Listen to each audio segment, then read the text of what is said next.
Bonjour à toutes et à tous. Nous sommes ce soir sur les toits de Bruxelles, plus précisément à Anderlecht. Il fait un petit peu frais, mais il y a un air de printemps, parce que c'est ce soir la dernière émission du Printemps des sciences bruxellois. Alors le Printemps des sciences 2021 est organisé pour la 20e année consécutive par le réseau sciences.be et ici à Bruxelles en particulier par le département Infosciences de l'ULB, l'Université libre de Bruxelles. Nous sommes ensemble en direct pour une émission dans le cadre de l'exposition Think Eat, Urban Transition, Urban Alternatives, organisée par Home, ici à Big, la plus grande ferme suspendue d'Europe. Cet événement est soutenu par Innoviris, la Fédération Wallonie-Bruxelles et la première RTBF. Ce soir, nous allons tenter de répondre à la question « Et demain, quelle agriculture urbaine ?» Alors, je suis avec différents invités pour répondre à cette question qui va être développée en 4 parties. On commencera par un point de vue plutôt général pour répondre à l'avenir. Quel est l'avenir de l'agriculture urbaine à Bruxelles? Ensuite, nous verrons l'agriculture hors sol et sol, nous verrons un peu les différences. Et ensuite, en 3e partie, ce sera plus sur l'élevage des insectes et l'utilisation d'insectes dans l'agriculture urbaine. Et pour terminer, nous parlerons fermentation avec une expérience, une démonstration de comment faire du kombucha. Commençons avec mon premier invité. Bonsoir Alexandre Lefebvre. Bonsoir. Vous êtes expert en agriculture urbaine, directeur de la ferme du parc Maximilien, fondateur de Allobe et apiculteur urbain. Pour commencer, vous pouvez vous présenter, on peut se tutoyer. Oui, on peut se tutoyer. Tu peux te présenter en 2 minutes. Oui, donc en 2 minutes, moi je suis bio-ingénieur, donc j'ai une formation de scientifique. Et directement pendant mes études, je me suis orienté vers tout ce qui est trait à la végétalisation des villes. Et très vite, je suis tombé dans le bain de l'agriculture urbaine en voulant développer différents types de fermes urbaines à Bruxelles. Après quelques années, j'ai pu passer par le secteur associatif, le secteur académique, le secteur aussi des entreprises. Et aujourd'hui, je suis retourné au monde associatif et je suis directeur de la ferme du parc Maximilien. Mes activités d'apiculture urbaine, je les ai développées parce que je voulais améliorer la pollinisation sur des potagers qui se trouvent juste derrière ce bâtiment où j'habitais. J'ai développé aussi du coup en quelques années une expertise en agriculture urbaine qui m'a permis de développer tout un réseau avec plein de partenaires internationaux. Et donc je l'utilise pour répondre à toute une série de demandes qu'on peut me faire comme ce soir. Mais ça peut être des conférences, ça peut être des études, des projets européens et autres. Première question, pourquoi développer l'agriculture urbaine? Pourquoi, en tout cas, toi, tu as eu cette envie-là? Alors, pourquoi la développer? Parce que l'agriculture, c'est tout ce qui va nous permettre de nous alimenter. L'alimentation, ça reste la base, ça reste ce qui est essentiel, un mot qui est beaucoup utilisé pour le moment. Et excepté dans les pays où le transport est très facile grâce à l'avènement du pétrole, etc., l'agriculture n'a jamais vraiment quitté la ville. Donc en fait, c'est surtout dans les pays occidentaux que l'agriculture a quitté la ville. Et donc maintenant, avec toute la conscience écologique, l'agriculture revient dans la ville, aussi avec l'épuisement des ressources naturelles. Donc ce n'est pas seulement une raison historique pour laquelle je m'intéresse à l'agriculture urbaine, c'est pour tout ce que ça apporte. L'agriculture urbaine, ça permet de rapprocher le producteur du consommateur et donc le temps entre la récolte et la consommation du produit. Donc souvent, la première porte d'entrée de l'agriculture urbaine, c'est pour le goût, parce que ce qui est produit par soi-même ou par son maraîcher qui habite juste à côté est toujours meilleur que ce qui a fait 4 fois le tour du monde avant d'arriver dans ton assiette et transformé par plein de processus.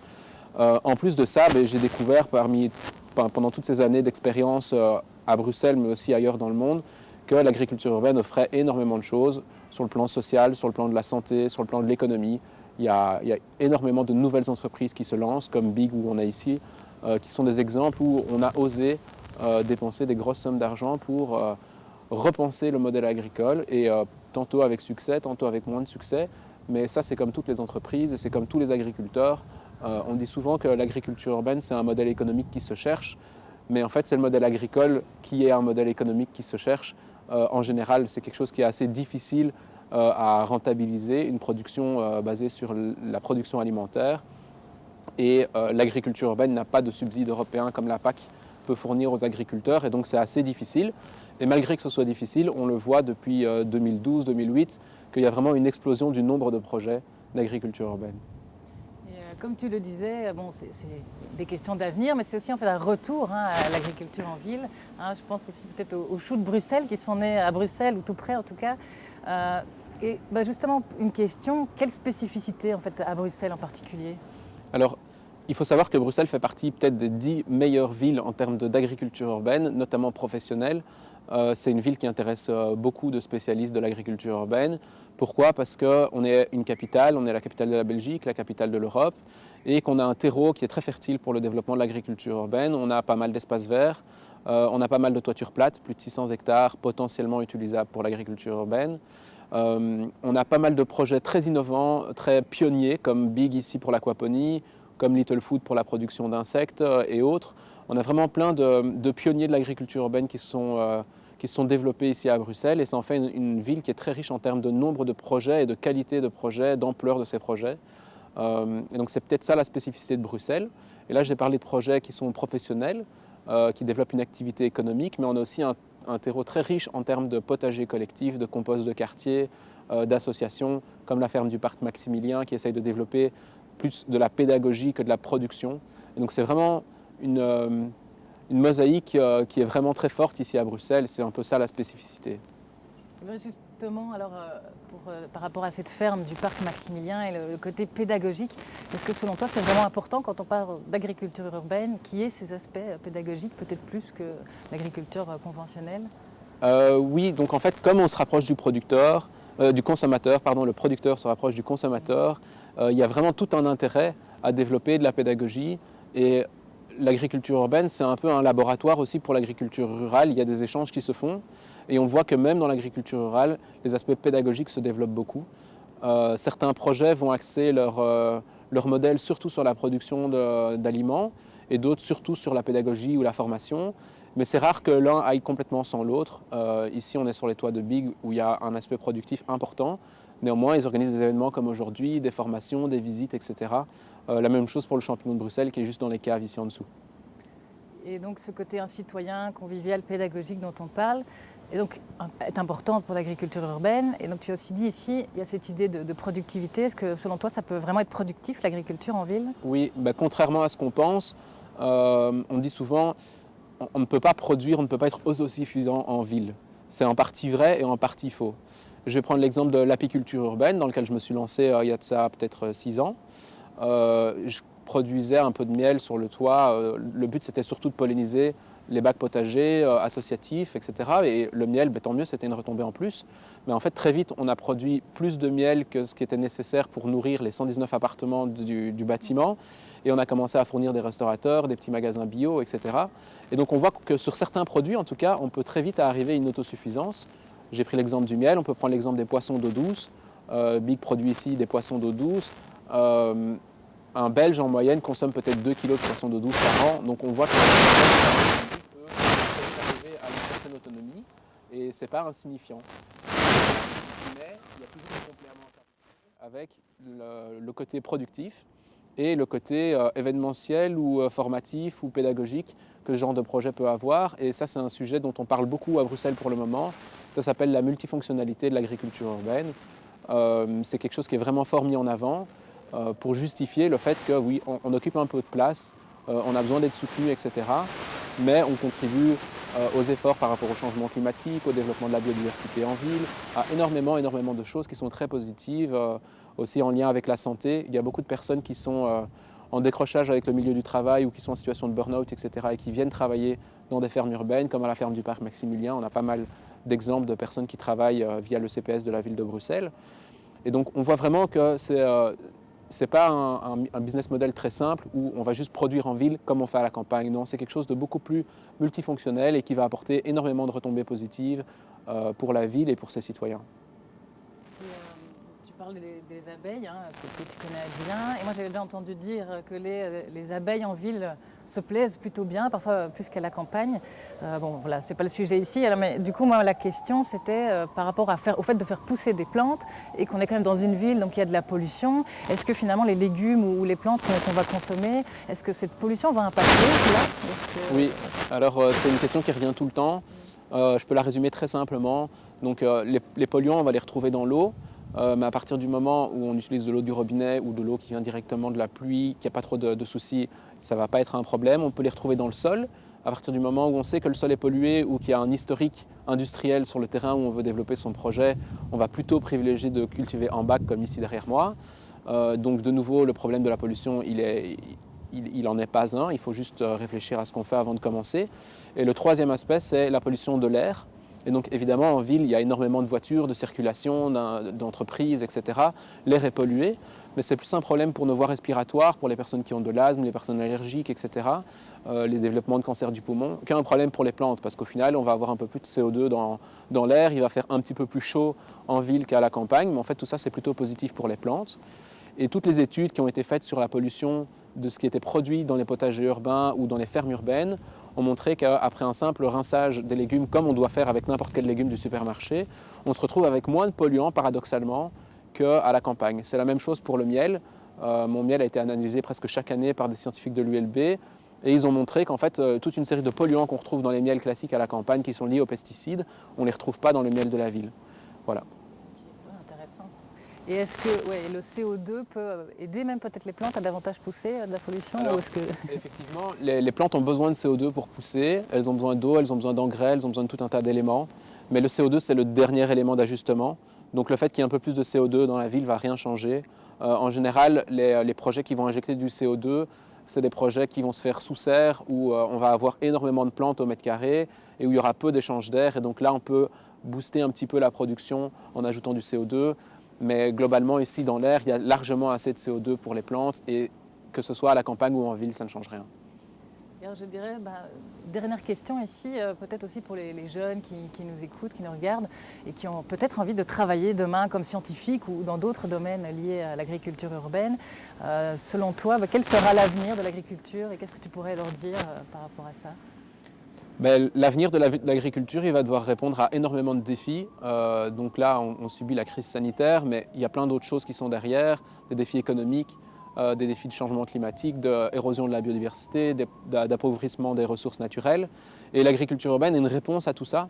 Elle permet de produire en utilisant moins de ressources, elle permet de restaurer la biodiversité dans les villes, elle permet d'impacter positivement tout ce qui est lié aux effets du changement climatique. Et donc, l'agriculture urbaine, elle va devoir innover pour répondre à tous ces défis, tout en s'intégrant dans une ville où on sait qu'il y a des pollutions, il y a de l'urbanisme qui n'arrête pas de grandir, la ville se densifie, etc. Et donc, elle va devoir s'adapter et elle va devoir aussi trouver sa place parce que pour le moment, l'agriculture urbaine est mal définie d'un point de vue légal, on va dire. Et du coup, c'est difficile quand on est un entrepreneur de se lancer dans ce secteur-là. L'agriculture n'est pas déjà très rémunératrice, mais alors si en plus on n'est pas dans une structure historique, on sait que l'Horeca, par exemple, c'est difficile de réussir là-dedans. Il y a pas mal d'entreprises qui ouvrent, qui font faillite, etc. Mais il y a quand même une fédération de l'Horeca, etc. Ils ont un support, ils sont assez bien défendus. Et c'est pour ça qu'on a créé très récemment la Fédération des professionnels de l'agriculture urbaine ici à Bruxelles. Et donc on va pouvoir se fédérer et structurer un peu l'économie en lien avec l'agriculture urbaine à Bruxelles et aussi avec nos partenaires des deux régions en Flandre et en Wallonie. Il y a beaucoup de défis, on va les mener ensemble et tu es d'accord avec moi, c'est passionnant? C'est tout à fait passionnant et c'est une bande de passionnés qui travaillent avec moi et dans les autres projets.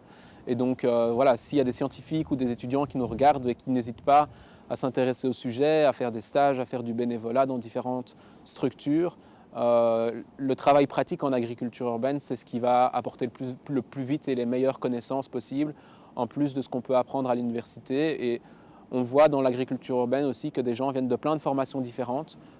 Si aujourd'hui ils nous regardent et qu'ils ne sont pas dans des études scientifiques, les téléspectateurs, ils peuvent tout à fait se lancer dans l'agriculture urbaine. Il y a des gens qui sont sortis du marketing ou de la communication et qui ont décidé de se lancer dans l'agriculture urbaine. Il y a tout un tas d'acteurs qui peuvent vous aider sur les aspects plutôt agronomiques ou scientifiques. Donc vraiment sur le terrain. Voilà. Ok, merci beaucoup Alexandre pour tes réponses. Avec plaisir. Steven Beckers, qui est mon deuxième invité pour cette introduction sur l'agriculture urbaine en général à Bruxelles. Donc on va regarder ça ensemble et après moi, on va se retrouver à l'intérieur de l'expo pour la suite après. Je vous laisse regarder la vidéo ce matin. À tout de suite. Bonjour Steven, alors vous êtes donc Steven Beckers, architecte pionnier et spécialiste de l'économie circulaire. Vous êtes également expert BoPro et fondateur de Big, dont la mission est de créer un réseau de fermes aquaponiques durables dans les grandes villes comme ici à Bruxelles. Première petite question pour vous. Quel a été le point déterminant dans la construction de Big pour vous et pour quelles raisons votre choix s'est porté sur Anderlecht? Bonjour et bienvenue. J'ai commencé par la partie économie circulaire de manière générale, de faire en sorte que la ville soit productive. Cette idée m'est venue il y a très longtemps déjà et s'est concrétisée quand j'ai commencé à travailler en Chine, conseiller des villes en Chine et le gouvernement chinois, où je me suis rendu compte en fait qu'il y avait un énorme problème d'accessibilité à la nourriture fraîche dans ces villes et que les paysans étaient dans des appartements et n'avaient plus de terre à cultiver. Et voilà. Mais plutôt que de commencer à résoudre ça en Chine, j'ai décidé de le tester ici à Bruxelles, Bruxelles, capitale de l'Europe, et Anderlecht, spécifiquement le site des abattoirs Anderlecht, qui s'appelle le ventre de Bruxelles, qui porte très bien son nom et qui est lié déjà au départ à tout ce qui est alimentation. Donc c'était un endroit idéal pour moi puisque il y avait un nouveau marché qui était en construction au moment où on a regardé ce projet déjà en 2015 pour développer un jardin suspendu en 2016 et les serres finalement en 2017 pour être opérationnel fin 2017 et on continue. Et l'idée là est évidemment au niveau économie circulaire de pouvoir non seulement utiliser les surfaces qui étaient inutilisées, c'était une toiture asphaltique, une toiture plate, et de récupérer la chaleur qui vient notamment des frigos, du marché, fruits, légumes et viandes qui se trouvent en dessous du FoodMet. Vous avez parlé de Chine, mais il y a aussi d'autres pays qui sont à la pointe en agriculture urbaine. Est-ce que vous vous inspirez de ce qui se passe dans d'autres pays ou d'autres projets, ou est-ce que finalement Bruxelles est tellement spécifique qu'il faut tout partir, enfin il faut partir de zéro? Non, l'inspiration est certainement venue de plusieurs projets. Déjà les projets de Urban Farms qui étaient en Suisse et en Hollande. Ensuite les projets de ECF en Allemagne, à Berlin, qui sont d'ailleurs partenaires de Big. ECF qui a une ferme à peu près de la même taille, aussi aquaponique, et dont on s'est inspiré.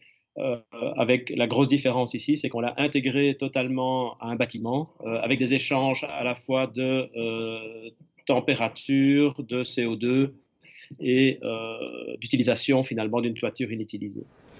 Et en quoi l'économie circulaire est-elle importante dans les stratégies de développement d'agriculture urbaine?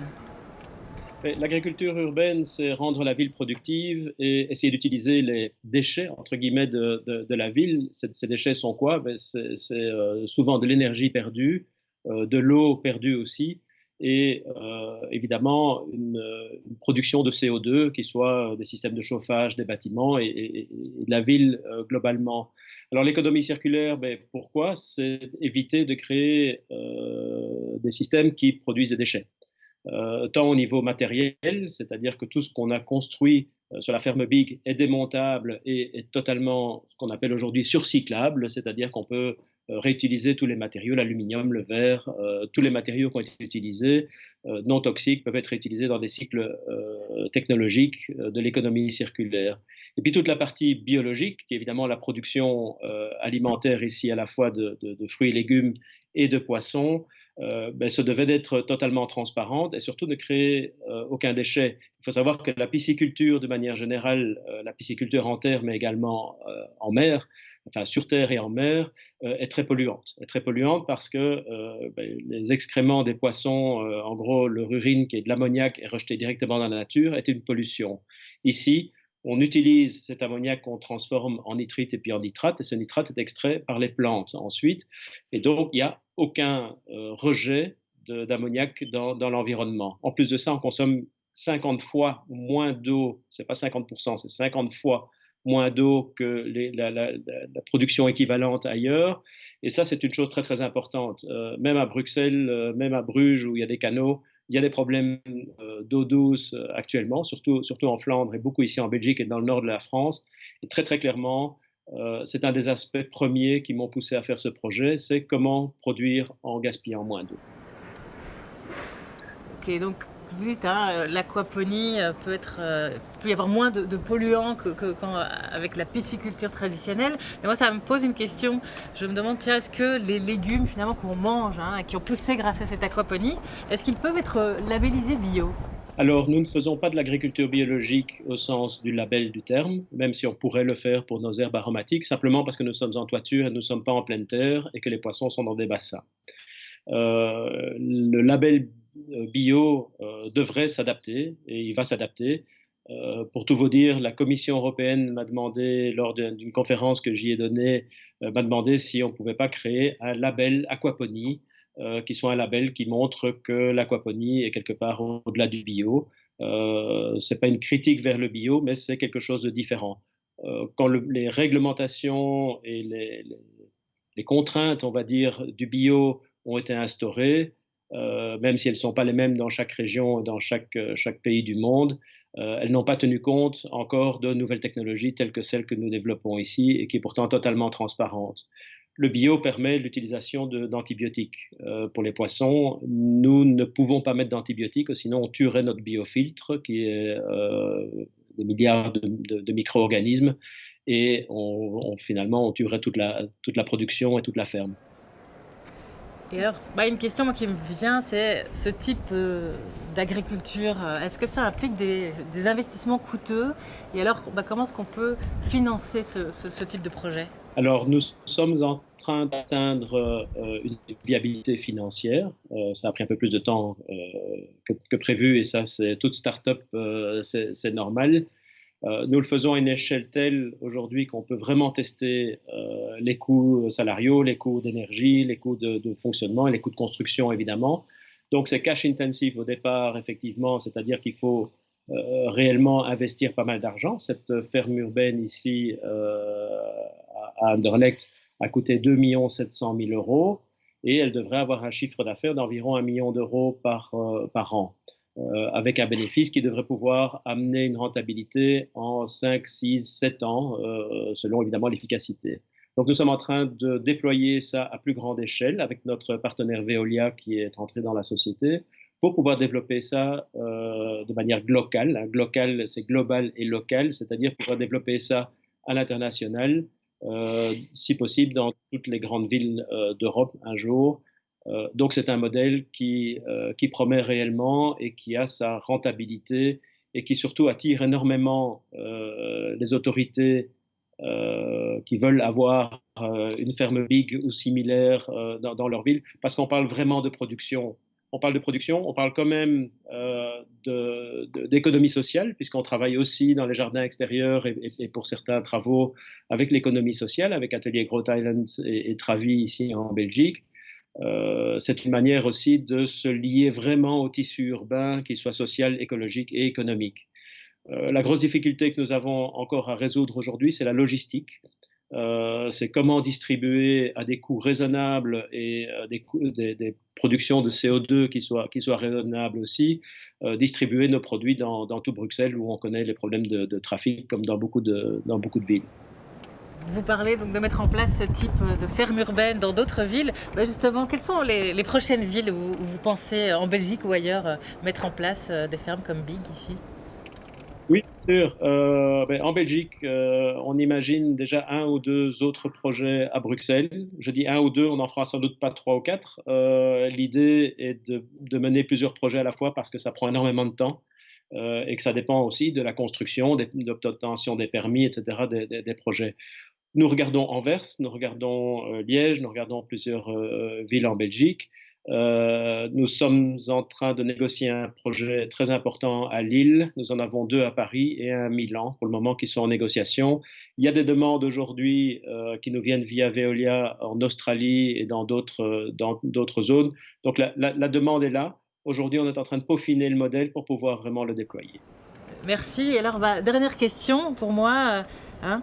Selon vous, quel sera l'avenir de l'agriculture en ville et en particulier à Bruxelles? Et d'abord, il faut savoir que l'agriculture urbaine, elle est déjà énorme dans le monde entier. Elle est énorme dans beaucoup de villes, elle s'est fait naturellement et donc il ne faut pas tout amener à une haute technologie.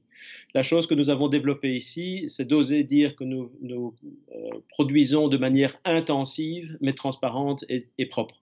Le mot intensif fait très souvent peur. Hein. On a l'impression qu'on va booster les tomates et les poissons avec des hormones et des produits, etc. Ce n'est pas du tout le cas. Ici, c'est vraiment de pouvoir, sur une petite surface, parce que ça coûte cher en ville et c'est difficile à aménager, c'est coûteux, de pouvoir produire suffisamment pour avoir une rentabilité.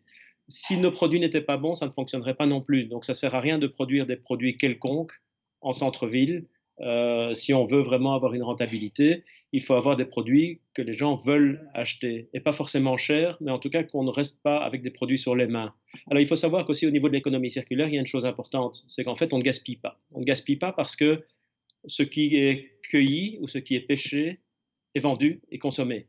On n'a pas le problème du trajet, on n'a pas le problème de devoir laisser mûrir des tomates sur des milliers de kilomètres pour finalement les avoir dans les magasins. Donc ici, on a vraiment une corrélation entre la collecte, la pêche et la vente.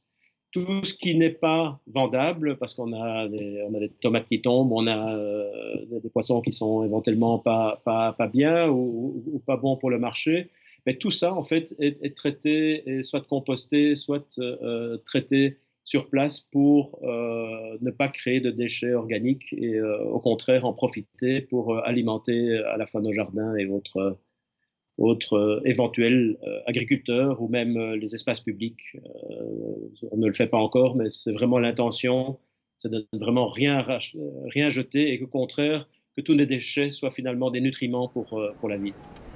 Ok, merci beaucoup. Donc, si je comprends bien, l'agriculture urbaine, voilà, elle est circulaire, ça permet d'être locale, mais il faut aussi qu'elle soit productive. Tout à fait. Si on n'est pas productif, on n'est pas rentable. Eh bien, merci beaucoup, Steven, pour vos réponses. Merci beaucoup, Laura, pour votre intérêt pour notre projet BIG ici à Anderlecht. Nous avons beaucoup d'intérêt et nous sommes très contents que le Printemps des sciences prenne place chez nous ce soir. Donc voilà, désolé de ne pas être avec vous aujourd'hui, mais voilà, j'avais des obligations familiales importantes. C'est l'anniversaire de mon épouse qu'on fait malheureusement en confinement, mais on va le faire à Bruges, justement. Donc merci beaucoup pour cet événement et amusez-vous bien. Bonne soirée.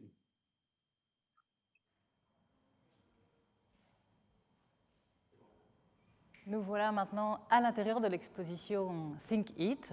Je suis avec deux autres invités pour parler plus en particulier de la question de l'agriculture en sol et hors sol.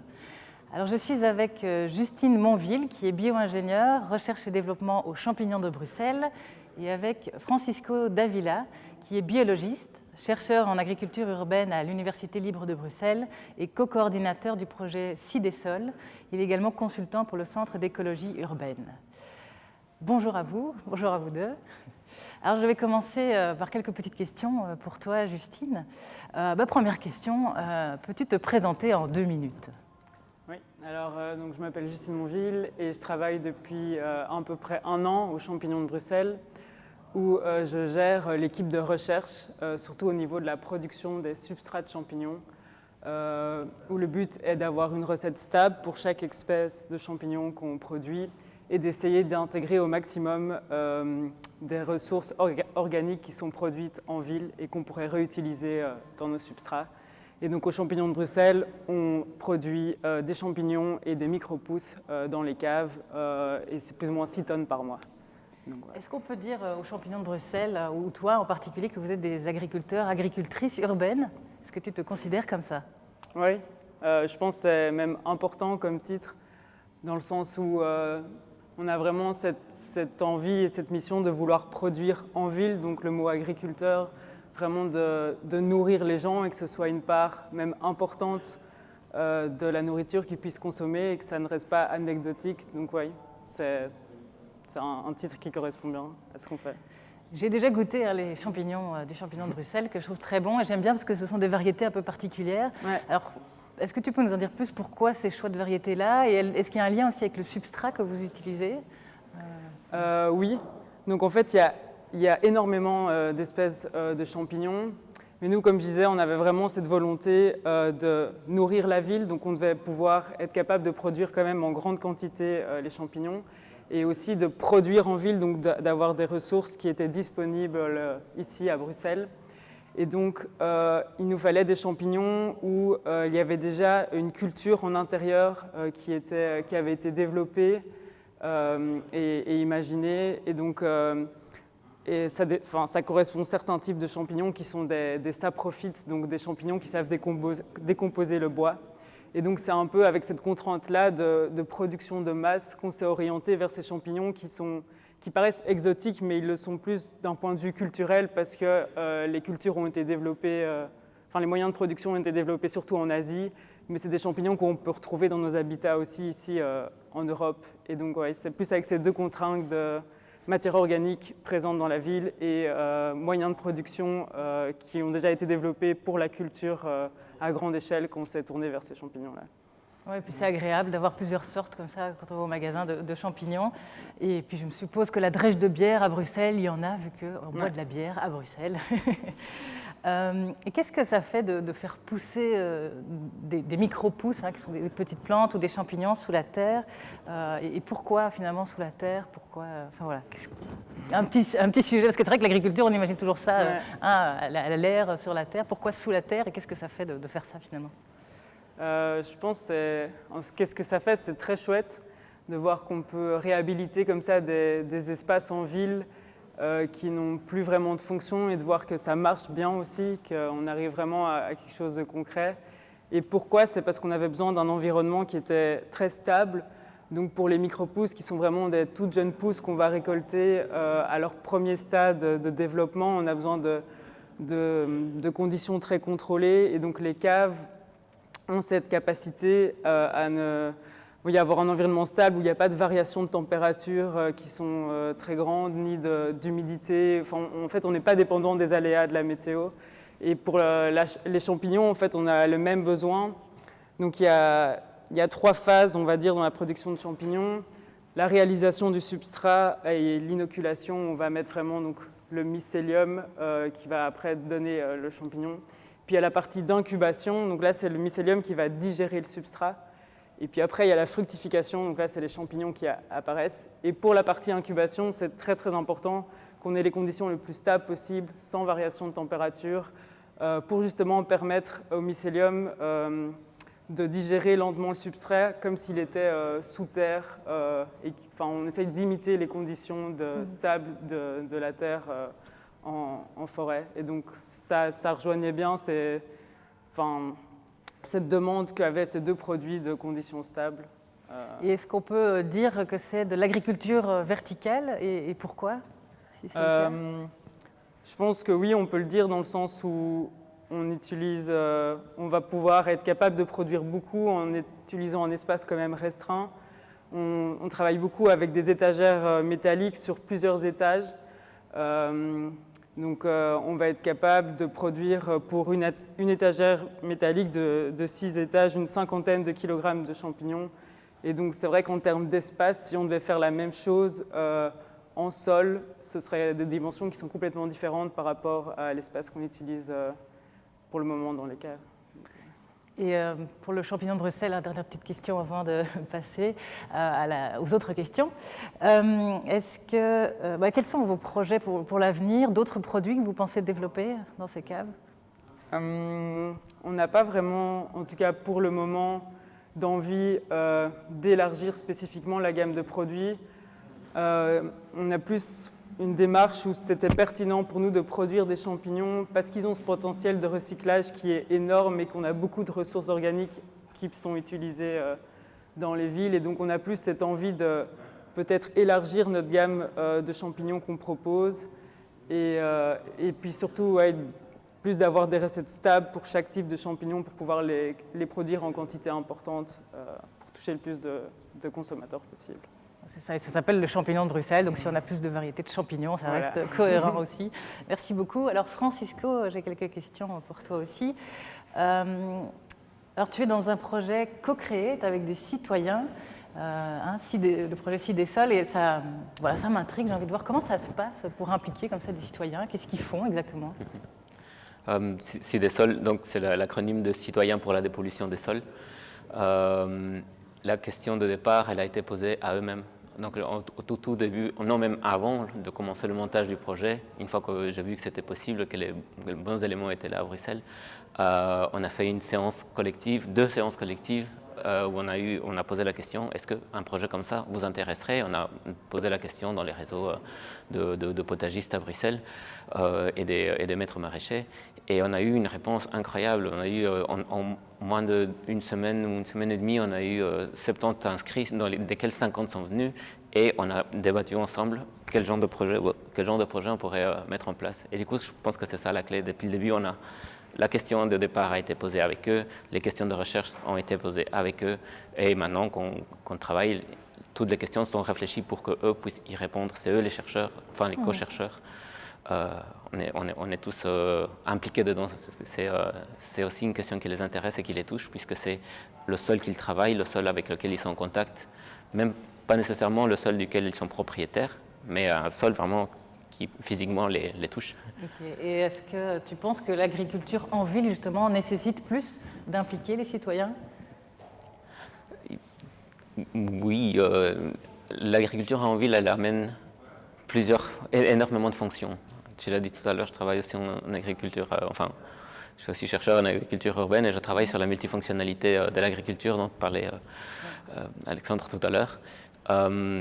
Ces fonctions-là sont très très importantes en ville parce qu'on a aussi ce rapport à la terre qui est moins facile peut-être que dans les campagnes.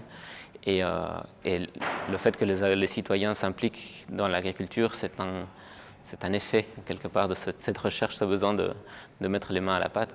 Et il y a que ce soit fait de manière tout à fait un hobby ou que ce soit fait de manière professionnelle, les deux sont totalement compatibles. Je pense qu'il y a la place pour tous. Okay, super. Et est-ce que, donc, j'ai vu qu'il y avait dans le cadre de ce projet, que c'était des plantes et des champignons qui étaient utilisés. Et est-ce que c'est suffisant pour dépolluer les sols? Oui. Alors, il faut définir ce qu'on entend par dépolluer un sol. Quand on a une grosse pollution vraiment très très forte qui se trouve à plusieurs mètres sous terre, un champignon ou une plante ne peuvent pas faire ça de manière suffisante, disons. En tout cas, si c'est plusieurs mètres sous terre, c'est pas possible. En tout cas, avec les plantes qu'on a, ce sont des petites plantes qui vont descendre, vont remédier, vont absorber les métaux, par exemple, les plantes en question, absorber les métaux à maximum 30 cm de profondeur. Donc, elles ne vont pas faire une dépollution complète d'un site. Donc, on vient ici dans une approche vraiment alternative à ce qui existe, aux techniques de dépollution qui existent, justement surtout pour toutes ces personnes qui sont, toutes ces parcelles à Bruxelles qui ne sont pas concernées par le système actuel de dépollution qui est beaucoup plus massif et qui va venir soit excaver des terres et les remplacer ou utiliser d'autres techniques. Ici, on va vraiment essayer de remédier la partie supérieure du sol. Et ça prend des années parce qu'on y va vraiment avec le rythme de la nature, en favorisant surtout la vie du sol. Ça, c'est la partie essentielle et la plus importante. Okay. Et un petit peu comme pour Justine, quel avenir tu vois, toi, dans la dépollution des sols, comme ça, qui implique le citoyen, de nouveaux défis, comment tu vois les choses? C'est le point de départ de notre projet. Le fait d'ouvrir cette opportunité pour que les citoyens puissent s'approprier la question de la dépollution de son sol et dire qu'on est capable de le faire, que les techniques sont pas trop compliquées, mais surtout qu'il faut suivre vraiment une procédure, établir cette procédure avec eux pour qu'ils puissent, pour qu'elle soit adaptée à la vie d'un citoyen, pas leur demander d'être là 4 heures par jour, mais vraiment comment on peut le faire de manière à ce qu'on puisse l'approprier. Et une fois que notre projet sera terminé et qu'on aura terminé cette recherche de quelles sont les conditions pour qu'un citoyen puisse s'approprier la dépollution de son sol, avec quels outils, avec quels réseaux, avec quelles personnes, à la fin de notre projet, qu'on puisse vraiment accueillir un maximum d'autres personnes qui vont venir s'intégrer petit à petit et effectuer une pollution en connaissance de cause, pas le faire juste comme ça. Ouais, non, faut transmettre toutes les bonnes infos sans en demander trop aux gens. Voilà.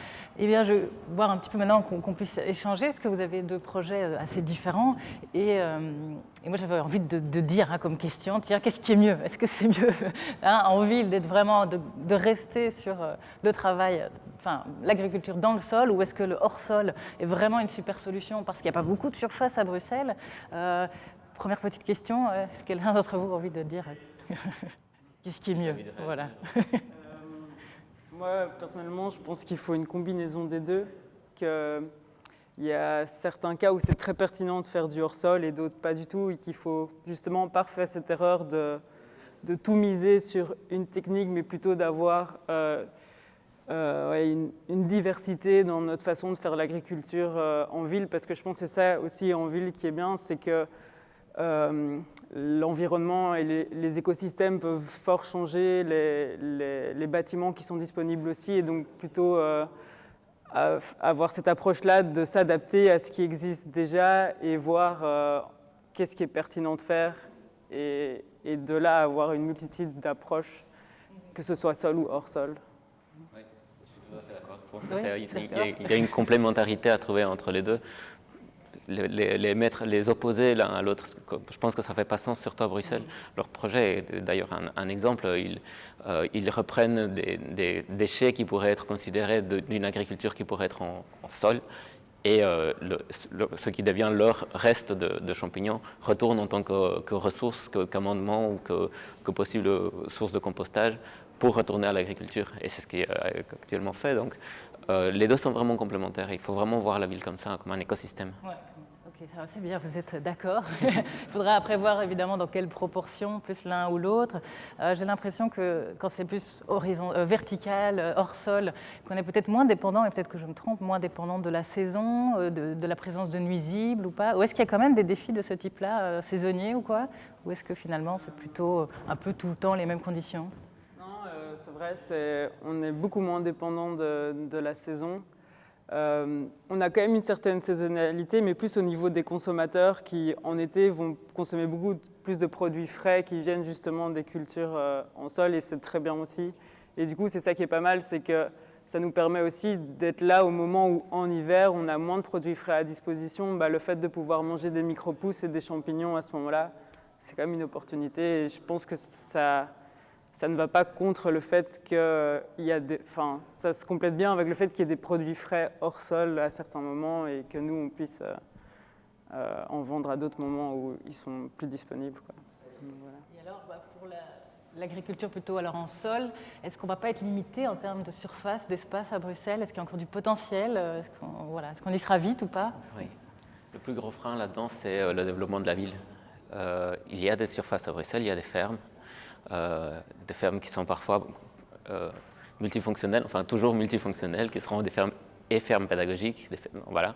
Mais c'est surtout le développement urbain qui va freiner le potentiel d'installation, disons, de nouveaux maraîchers. C'est possible aussi de le faire sur les toits, on le sait. Voilà.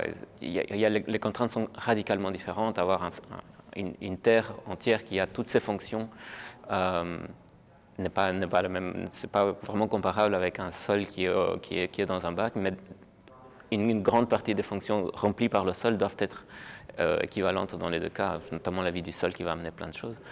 Mais oui, les limites, fatalement en ville, la limite de la surface sera la plus grande, et il faut juste veiller à ce qu'on maintienne l'urbanisation un petit peu. Voilà, pour laisser quand même de la place voilà. Justement pour cette agriculture dans le sol, parce que là c'est peut-être encore une question que j'ai pour vous deux. Le fait qu'il y ait le sol est quand même important en général en agriculture, on parle aussi de terroir.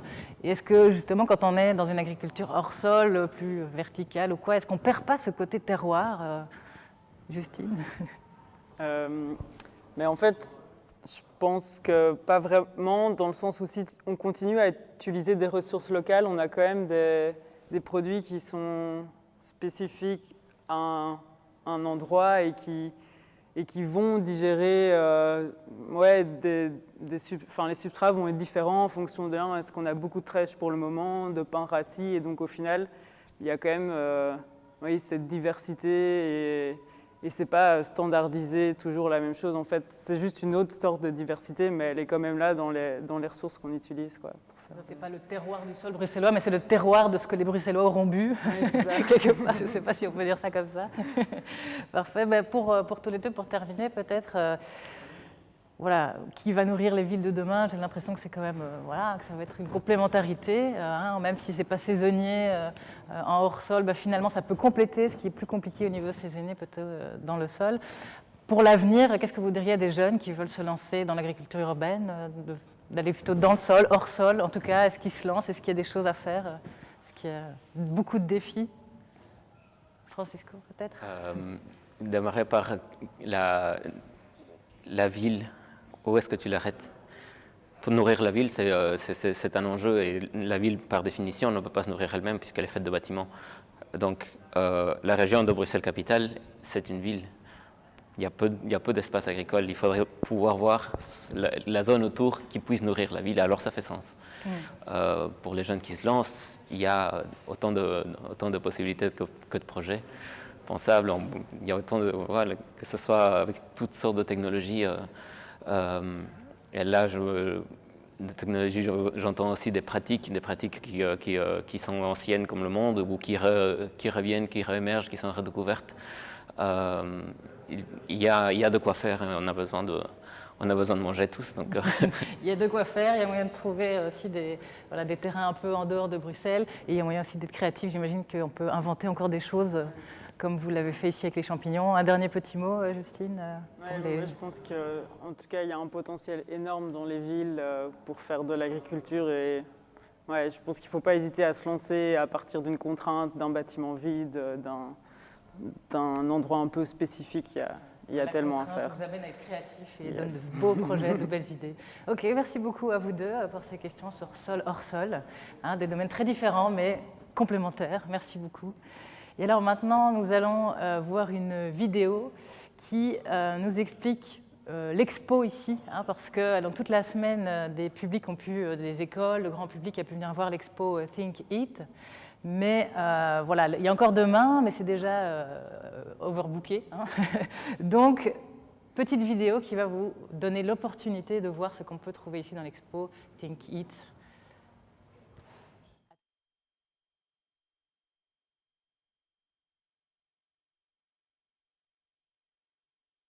Dans le cadre du Printemps des Sciences, Home présente Think Eat, Urban Alternative, une exposition artistico-scientifique sur le futur de l'alimentation en ville.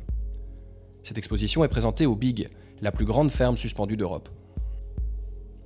À travers cette exposition, Home présente le travail d'artistes, de chercheurs, d'entrepreneurs et de citoyens qui nous invitent à réfléchir sur de nouvelles stratégies de production alimentaire en ville. Aujourd'hui, près de la moitié de l'humanité, soit 4,2 milliards de personnes, vit dans les villes. Et nos systèmes de production alimentaire ne sont absolument plus durables pour soutenir une forte augmentation des populations. Une grande part de nos aliments provient d'une industrie agricole fortement dépendante des engrais chimiques et des pesticides, dont l'utilisation intensive épuise nos écosystèmes. Face à une situation environnementale intenable, de nouvelles solutions doivent être trouvées. Les villes peuvent incarner des espaces de transition où l'on peut expérimenter de nouvelles idées avec une variété d'acteurs de la société civile. L'exposition Think Eat Urban Alternative est accompagnée d'un audioguide qui emmène le visiteur à travers l'histoire de l'agriculture et lui pose la question des prochaines révolutions agricoles que nous allons devoir inventer. Le cœur de l'exposition est articulé autour de 3 thématiques. Tout d'abord, le maraîchage urbain. La région bruxelloise, malgré qu'elle soit extrêmement bâtie, présente beaucoup d'espaces inoccupés. Que ce soit sous terre, sur les toits ou dans les jardins partagés, il est donc possible d'imaginer une agriculture urbaine pour le futur. Cette réflexion pose la question de l'agriculture verticale, mais aussi celle de la dépollution des sols. Face aux dégâts de notre consommation de viande sur l'environnement, la seconde partie de l'exposition présente des manières alternatives de produire et de consommer des protéines. Elle met en lumière des projets artistiques autour de la production de viande artificielle et la consommation d'insectes. La troisième partie de l'exposition invite le visiteur à se questionner sur ce qu'il peut faire à son échelle pour revaloriser ses déchets organiques et diminuer son gaspillage alimentaire. L'audioguide emmène enfin le visiteur vers un parcours en extérieur sur le Big, la plus grande ferme suspendue d'Europe. Le Big est un lieu de production alimentaire unique qui occupe les toitures du site des abattoirs d'Anderlecht. Cette ferme urbaine est un ambitieux projet de serre aquaponique basé sur les principes de l'économie circulaire. À travers tous ces éléments, il apparaît certain que le futur de notre alimentation passera aussi par la production alimentaire en ville. Les villes sont en effet des espaces de transition intéressants, où la recherche universitaire est connectée à l'entrepreneuriat et au secteur créatif. Ce terreau fertile peut être à l'émergence de nouvelles idées, et c'est ce dialogue entre disciplines que Home met à l'honneur dans ce projet. Nous revoilà ici avec maintenant encore 2 autres invités et nous allons nous intéresser plus à la question des insectes. Est-ce que demain nous allons tous manger des insectes? Quel rôle peuvent avoir les insectes dans l'agriculture urbaine? Alors pour ça, j'ai avec moi Antoine Robat, qui est business developer chez Cricket, bonsoir, Cricket, et Étienne Toffin, qui est chercheur à l'Université libre de Bruxelles au sein du laboratoire interdisciplinaire BASS, BASS, donc Biological and Artificial Self-Organized Systems. Je vais commencer par quelques questions avec Antoine. Alors, pour commencer, tu peux te présenter en 2 minutes? Avec plaisir. Donc moi, c'est Antoine. Donc je travaille pour Cricket depuis environ 1 an. Cricket, c'est une jeune entreprise bruxelloise qui développe, promeut et commercialise de la nourriture à base d'insectes. Donc à l'heure actuelle, on vend des barres de céréales, de noix qui intègrent de la poudre de grillons. Pourquoi les grillons? Parce que c'est une source de protéines alternatives durable qui est nutritivement très riche et qui a un impact environnemental beaucoup plus faible que d'autres sources de protéines.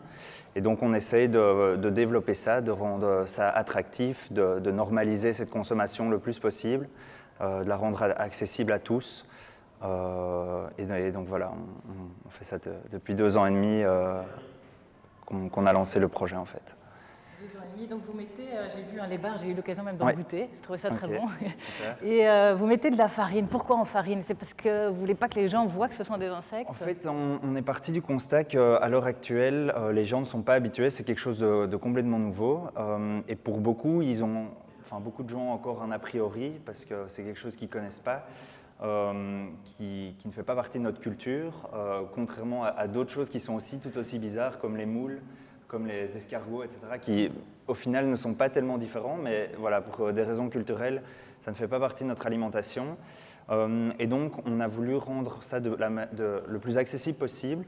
Et on remarque que beaucoup de gens, quand ils voient le grillon, l'insecte en entier, ils ont vraiment cet a priori et ce blocage psychologique qui les empêche complètement de sauter le pas. Par contre, le fait de l'intégrer sous forme de poudre, de farine, ça rend ça un peu plus accessible pour eux et ils sont prêts à essayer. Et une fois qu'ils essayent, en fait, ils se rendent compte que c'est une barre comme une autre, qui est juste très riche nutritivement et qui a un impact moindre par rapport à d'autres sources de protéines qu'ils peuvent trouver ailleurs. Oui, c'est ça, elles sont riches. J'ai vu, notamment, vous mettez sur le site que c'est riche en vitamine B12 parce que voilà, il y en a dans les insectes. Et je me dis que c'est vrai que ça c'est intéressant parce qu'il y a beaucoup de végétariens, végétaliens même plus qui sont en carence. C'est bien exact, ça, c'est riche? Oui, tout à fait. Donc en fait, dans l'équivalent d'une cuillère à soupe et demie, on a ses besoins en vitamine B12. Donc ça, c'est vrai que c'est très intéressant pour des gens qui essayent de se passer de viande pour des raisons écologiques ou autres. Donc au niveau de la vitamine B12, c'est très intéressante. Aussi par rapport à d'autres sources de protéines végétales, dans les grillons, il y a tous les acides aminés essentiels, comme dans la viande, mais contrairement à d'autres sources de protéines végétales. Et donc ça en fait vraiment une source d'alimentation très intéressante pour des gens qui essayent de diminuer leur consommation de viande. Et que la production d'insectes alors va peut-être moins polluer, moins utiliser de ressources que la viande? Oui, tout à fait. Donc en fait, pour élever des insectes, ça demande, comparé à la viande de bœuf, ça demande 2000 fois moins d'eau, ça émet 100 fois moins de gaz à effet de serre. On peut les élever dans les villes, donc au plus proche des consommateurs. On peut les nourrir avec des résidus de l'industrie alimentaire, donc ça ne demande pas d'importer du soja de parfois très loin. Et ça a des apports nutritifs très élevés. Donc dans le grillon, il y a 2 à 3 fois plus de protéines que dans le bœuf, par exemple. Donc voilà, donc nous, pour simplifier notre message, on dit que c'est les apports nutritifs de la viande avec l'impact climatique et environnemental similaire aux plantes. Donc le meilleur des deux mondes, un petit peu. Cette façon d'expliquer ça. Voilà. D'où viennent les grillons? Parce qu'on a envie de dire cricket, c'est parce que ça vient de l'anglais, non? Oui, en fait, grillon, c'est cricket en anglais, mais voilà. Ce sont bien des grillons. Oui, ce sont des grillons. Et d'où viennent les grillons que vous mettez Donc, ils viennent d'une ferme aux Pays-Bas, qui est située aux Pays-Bas. C'est la ferme la plus locale pour nous. Donc, il y a aussi des fermes qui sont en Thaïlande, qui produisent ça de manière beaucoup moins chère. Mais nous, on a vraiment envie d'avoir une approche la plus locale possible. Il n'y a pas de ferme à l'heure actuelle en Belgique, à Bruxelles. Il y avait Little Food, mais qui a malheureusement cessé ses activités. Donc à l'heure actuelle, ils viennent des Pays-Bas. Peut-être, j'imagine d'ici peu que les gens qui nous écoutent, s'ils ont envie de se lancer on dans est la culture de grillons, à fond. Vous êtes intéressés. Ouais. Parfait. Merci beaucoup. Alors, Étienne,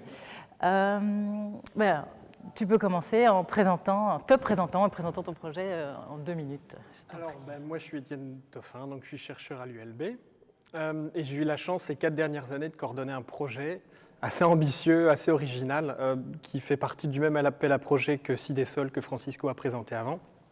Donc un projet en co-création, créé, co-créé et co-réalisé, co-recherché par tout un ensemble de partenaires différents. Et ce projet s'appelle Value Bugs. Et l'objectif de Value Bugs, donc, c'était d'explorer ce que l'on pouvait réaliser comme travail avec un partenaire tout à fait particulier qui est la mouche soldat noire, donc un autre insecte, dont la particularité est quand elle est au stade larvaire, d'être extrêmement gourmande et en fait de pouvoir se nourrir de toute une série de résidus alimentaires. Et l'objectif de Value Bugs, c'est de dire les insectes, on va les utiliser localement, donc chacun à domicile. Là, on est vraiment dans une micro-échelle, on est dans l'échelle des ménages. Transformer les épluchures qu'on produit à la cuisine pour les donner à manger aux insectes, aux larves, et ensuite utiliser les larves comme source de protéines pour des animaux qu'on trouve en ville, qui ont déjà la place, qui contribuent déjà à remplir nos assiettes, qui sont les poules urbaines. Et puis par extension, pouvoir aussi utiliser les larves comme source de protéines pour des animaux de compagnie comme les chiens et chats, et pourquoi pas un jour, peut-être pour les humains en fait. Okay, donc ici, l'implication des citoyens, c'est de tester ça chez eux. Quelle est l'implication? C'était une des places, mais l'implication citoyenne était beaucoup plus large que ça. C'était dès le départ de dire qu'est-ce qui se cache derrière cette innovation intéressante. Donc l'innovation qui est de dire les insectes vont être le trait d'union entre nos épluchures et notre assiette, et en passant par la poule, puisque, comme l'a dit Antoine, on sait bien que l'entomophagie, ce n'est pas encore quelque chose de simple, et nous, on s'est dit, on ne va pas passer par cette case-là, on va passer par l'intermédiaire de la poule, qui est là et qui a aussi besoin, justement, donc on recrée une chaîne alimentaire. Et les citoyens ont été là dès le départ pour dire que se cache-t-il comme question derrière, justement, l'idée d'avoir des larves chez soi et de les élever soi-même. Est-ce qu'il y a des questions techniques, il y a des questions d'acceptabilité, il y a des questions de relations avec les proches, il y a des questions de réglementation. Donc il y avait beaucoup de questions qui se cachaient là. Et en fait, toute l'exploration de ces questions a été faite à chaque fois main dans la main avec les citoyens. Donc ce n'est pas un projet d'université, l'université a été partenaire de cela, et chacun est venu avec ses expertises, et les citoyens étaient les meilleurs pour avoir l'expertise d'un usager du quotidien. C'est pas courant. Hein. Chez moi, j'ai un chat, mais j'ai pas des larves d'insectes. Hein, donc c'est pour ça que j'imagine qu'il a fallu avoir un peu le retour de ces citoyens. Et moi, je me pose une question. Pourquoi passer par ces larves et pourquoi pas donner finalement tout de suite à manger nos déchets aux poules? Qu'est-ce que ça amène en plus? Je vais faire une correction, c'est qu'on doit arrêter de dire déchets. Oui. Pour 2 raisons. C'est d'abord que on a entendu parler de beaucoup de circularité en début de soirée, notamment vis-à-vis de Big. La circularité implique qu'on arrête de parler de déchets. Les déchets, c'est vraiment la fin de vie. Donc, parlons de ressources et parlons de résidus alimentaires. C'est aussi parce que si dès l'instant qu'on emploie déchets, on tombe dans des cases au niveau de la loi, on tombe dans la case de quelque chose qu'on n'a plus le droit de remettre dans la chaîne alimentaire. C'est extrêmement important. Et donc, pour bien comprendre aussi de quelle manière est-ce qu'on doit manipuler ça, parlons de ressources. Et donc, pourquoi est-ce qu'on passe par des insectes? C'est simplement parce que oui, en fait, on pourrait donner des épluchures aux poules, mais elles ne peuvent pas satisfaire de ça, en fait. Il faut imaginer que dans nos épluchures, il y a des protéines, mais elles sont complètement diluées. L'idée de les passer par les insectes, c'est qu'elles vont collecter ces protéines, elles vont vraiment les concentrer. Donc elles vont vraiment aller extraire, c'est un peu comme des petits chercheurs d'or. Elles vont aller chercher toutes les bonnes protéines, tous les minéraux qui leur sont essentiels à elles et qui font qu'à la fin, elles en seront gorgées. Et par ailleurs, les larves ont le mérite, comme l'a dit Antoine, c'est la même chose. L'ensemble des acides aminés sont présents, le profil en acides aminés est exceptionnel. Et la teneur en ces acides aminés, elle est vraiment très très importante. Donc en fait, en faisant ça, on vient vraiment très très bien nourrir la poule, on vient la compléter, parce que ce qu'on a vu notamment dans le cadre de notre projet et dans le cadre d'autres études, c'est que les poules généralement sont carencées en fait. Elles ont des besoins en protéines. Et donc on s'appuie actuellement sur le fait d'avoir des poules pour produire des œufs, pour pouvoir aussi se reconnecter à la nature, mais il faut savoir que ces poules, elles ont des besoins en protéines qui ne sont pas satisfaits. Et grâce aux insectes, justement, on permet vraiment d'atteindre cela. Et puis pour les chiens et les chats, ils ne mangent pas d'épluchures, a priori, donc il faut pouvoir leur donner aussi des sources protéinées. Donc ça peut être un projet alors pour l'avenir que je pourrais donner à mon chat des larves aussi. Oui, ça même marche. Les chats qui sont si difficiles, les pâtés mixés végétales avec des larves de mouche soldat noir, ça marche bien. Ouais. Et ça, c'est un projet qui pourrait être mis en place, peut-être à tester avec des citoyens. Alors, aussi. ça a été testé, justement. Ça a été testé chez une quinzaine de citoyens-chercheurs. Ça a marché. Alors là, ça n'a pas été aussi important. On n'a pas déployé des expériences aussi solides que ce qu'on a fait pour les poules ou d'autres volets du projet. Mais on voit que c'est réaliste, qu'il y a une demande effectivement de nourrir les animaux, nos animaux de compagnie, comme nourrir nos poules, avec une alimentation qu'on connaît, dont on est un petit peu assuré de la qualité. Parfois, il y a aussi le côté de se dire « mais je suis content parce que je l'ai produit moi-même ». Et puis, tout ça donne beaucoup plus de valeur aussi à l'alimentation qu'on consomme. Donc, il y a des perspectives et alors, il y a déjà énormément de choses que l'on a produites qui sont disponibles sur le site, notre page web, qui permettent à tout un chacun, demain, d'avoir des larves, de les engraisser, de les nourrir chez lui avec ses épluchures et de nourrir ses animaux avec. Ça, c'est déjà faisable aujourd'hui, maintenant. Ok, c'est ça. Donc ce n'est pas jeter des déchets à nos poules, c'est réutiliser des résidus et de cette façon, grâce aux insectes, donner de bonnes choses à manger à nos poules et aussi peut-être de bonnes choses à manger aux autres animaux. L'idée que les épluchures, c'est un trésor qui n'est pas valorisé maintenant. Industrielles. Voilà, exactement. Très bien. Et alors, pour vous deux, j'ai l'une ou l'autre petite question qui vient ici avec cette idée d'insectes. Déjà, les gens vont peut-être trouver ça bizarre, les insectes, mais il y a aussi, moi, une question qui me vient sur est-ce qu'il y a des risques sanitaires de les consommer et d'en avoir chez soi ? Peut-être commencer... D'en avoir chez soi, je ne sais pas trop, mais ça, j'imagine, sera pour Étienne. De les consommer, non. Donc, il y a énormément d'études qui montrent qu'il n'y a aucun risque. Les personnes allergiques aux crustacés certaines d'entre elles peuvent être allergiques aux insectes et aux grillons, parce que c'est la même famille. Donc ça peut être un risque, mais sinon, ce n'est pas le cas. Et donc, c'est pour ça qu'en Belgique, c'est accepté et qu'au niveau aussi européen, il y a à l'heure actuelle tout un travail sur un dossier pour que ça soit accepté dans tous les pays européens, ce qui n'est pas encore le cas à l'heure actuelle. Donc pour le moment, c'est autorisé. Donc, les grillons pour la consommation humaine dans une dizaine de pays européens, dont la Belgique, mais par exemple pas la France. Et la Commission européenne planche sur un dossier pour que ce soit accepté partout. Quand on fait des choses nouvelles, il faut toujours attendre que les réglementations se mettent en place. Et risque sanitaire d'avoir des insectes et des larves chez soi ? Non, risque sanitaire en avoir chez soi, aucun. Par contre, ce qui est important, effectivement, c'est de maintenir quand même une certaine... de suivre certaines recommandations de base, de la même manière qu'il y a des recommandations d'usage pour utiliser de la viande qu'on est allé acheter, la garder dans des bonnes conditions. Il y a certaines recommandations d'usage pour nourrir ces insectes. Donc, on a élaboré une façon... qui dit donnez à vos insectes des résidus végétaux, mais surtout pas de résidus animaux. On ne va pas s'amuser à les donner des couennes de jambon, des choses comme ça, à ces insectes-là, comme on déconseille aussi de les donner aux poules, par exemple. Mais tant qu'on suit ces recommandations, c'est tout à fait adéquat de les avoir. Ça fait partie de nos travaux et on a constaté que en suivant les bonnes balises, en faisant preuve d'un peu de bon sens, c'était tout à fait correct. Et, on parlait tout à l'heure vitamine B12 et que c'est une vitamine qui est bien notamment quand on ne mange pas du tout de produits animaux. Mais peut-être que certaines personnes me diront oui, mais les insectes, ça reste des animaux et leur bien-être. Est-ce que vous avez, vous qui travaillez là-dedans, un avis sur le bien-être de ces insectes? On n'a pas parlé du bien-être des poules pour qu'elles mangent bien, mais les insectes finalement. Mais nous, en tout cas dans la ferme dans laquelle on se fournit, le bien-être animal est respecté. Les grillons pourraient littéralement sauter hors de leur caisse dans lesquelles ils sont élevés. Et ils y restent parce qu'ils retrouvent tout ce qu'ils retrouvent en fait dans un milieu naturel. Donc voilà, à ce niveau-là, il n'y a pas de particularité. Ouais. Peut-être à l'avenir aussi des réglementations qui se mettront en place pour ça aussi. Tout à fait, des cahiers de charges sans doute. C'est des questions qu'on peut tout à fait se poser.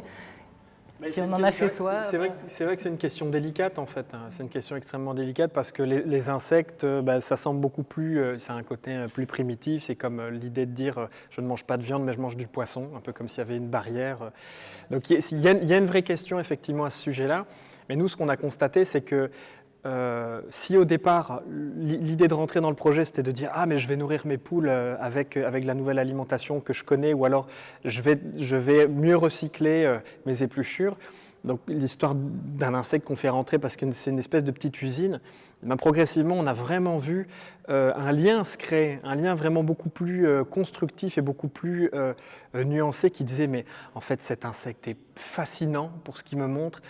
Il est incroyable, j'ai beaucoup de reconnaissance pour lui parce que je me rends compte que grâce à lui, je nourris mes poules qui elles-mêmes me nourrissent. » Et donc, il y a vraiment une compréhension, un schéma beaucoup plus global, un schéma beaucoup plus complet, justement, via cette chaîne alimentaire qui se recrée, et du coup, beaucoup plus de bienveillance. Donc, il y avait l'idée notamment de dire, mes insectes, il faut que je leur donne suffisamment à manger, il faut que j'aille les voir un peu régulièrement pour être assuré qu'ils aillent bien. Donc, il y en a même qui ont dit, on les nourrit presque un peu comme un animal de compagnie. Donc, il y a un peu la même question que quand on est éleveur. La plupart des éleveurs aiment leurs animaux. Ils savent qu'à un moment ou un autre, ces animaux vont être abattus pour être consommés. Mais ça ne les empêche pas de les aimer. Pour le temps qu'on y passe, il faut les aimer pour le faire. Ouais, ça peut nous permettre de vivre, de voir comment fonctionnent ces insectes, et pas juste, une mouche qu'on aurait envie d'écraser. Ça peut être un autre rapport qu'on peut avoir avec les petites bêtes qu'il y a chez nous. Ok, merci beaucoup. Une dernière question peut-être pour vous deux. De nouveau, pour l'avenir de l'entomophagie, vous pensez qu'à Bruxelles, tout le monde devrait manger des insectes, et ceux qui voudraient se lancer là-dedans, qu'est-ce que vous leur diriez? Moi, je dis, tout le monde est le bienvenu pour manger des insectes, mais on force personne. Il y a des gens qui n'ont pas l'envie pour des raisons l'une ou l'autre, éthiques, etc. Donc ça, c'est libre à chacun. Moi, je suis convaincu en tout cas que c'est une alternative vraiment qui a tout à gagner à se démocratiser, à se populariser. Et ceux qui veulent se lancer là-dedans, mais ils sont les bienvenus. Au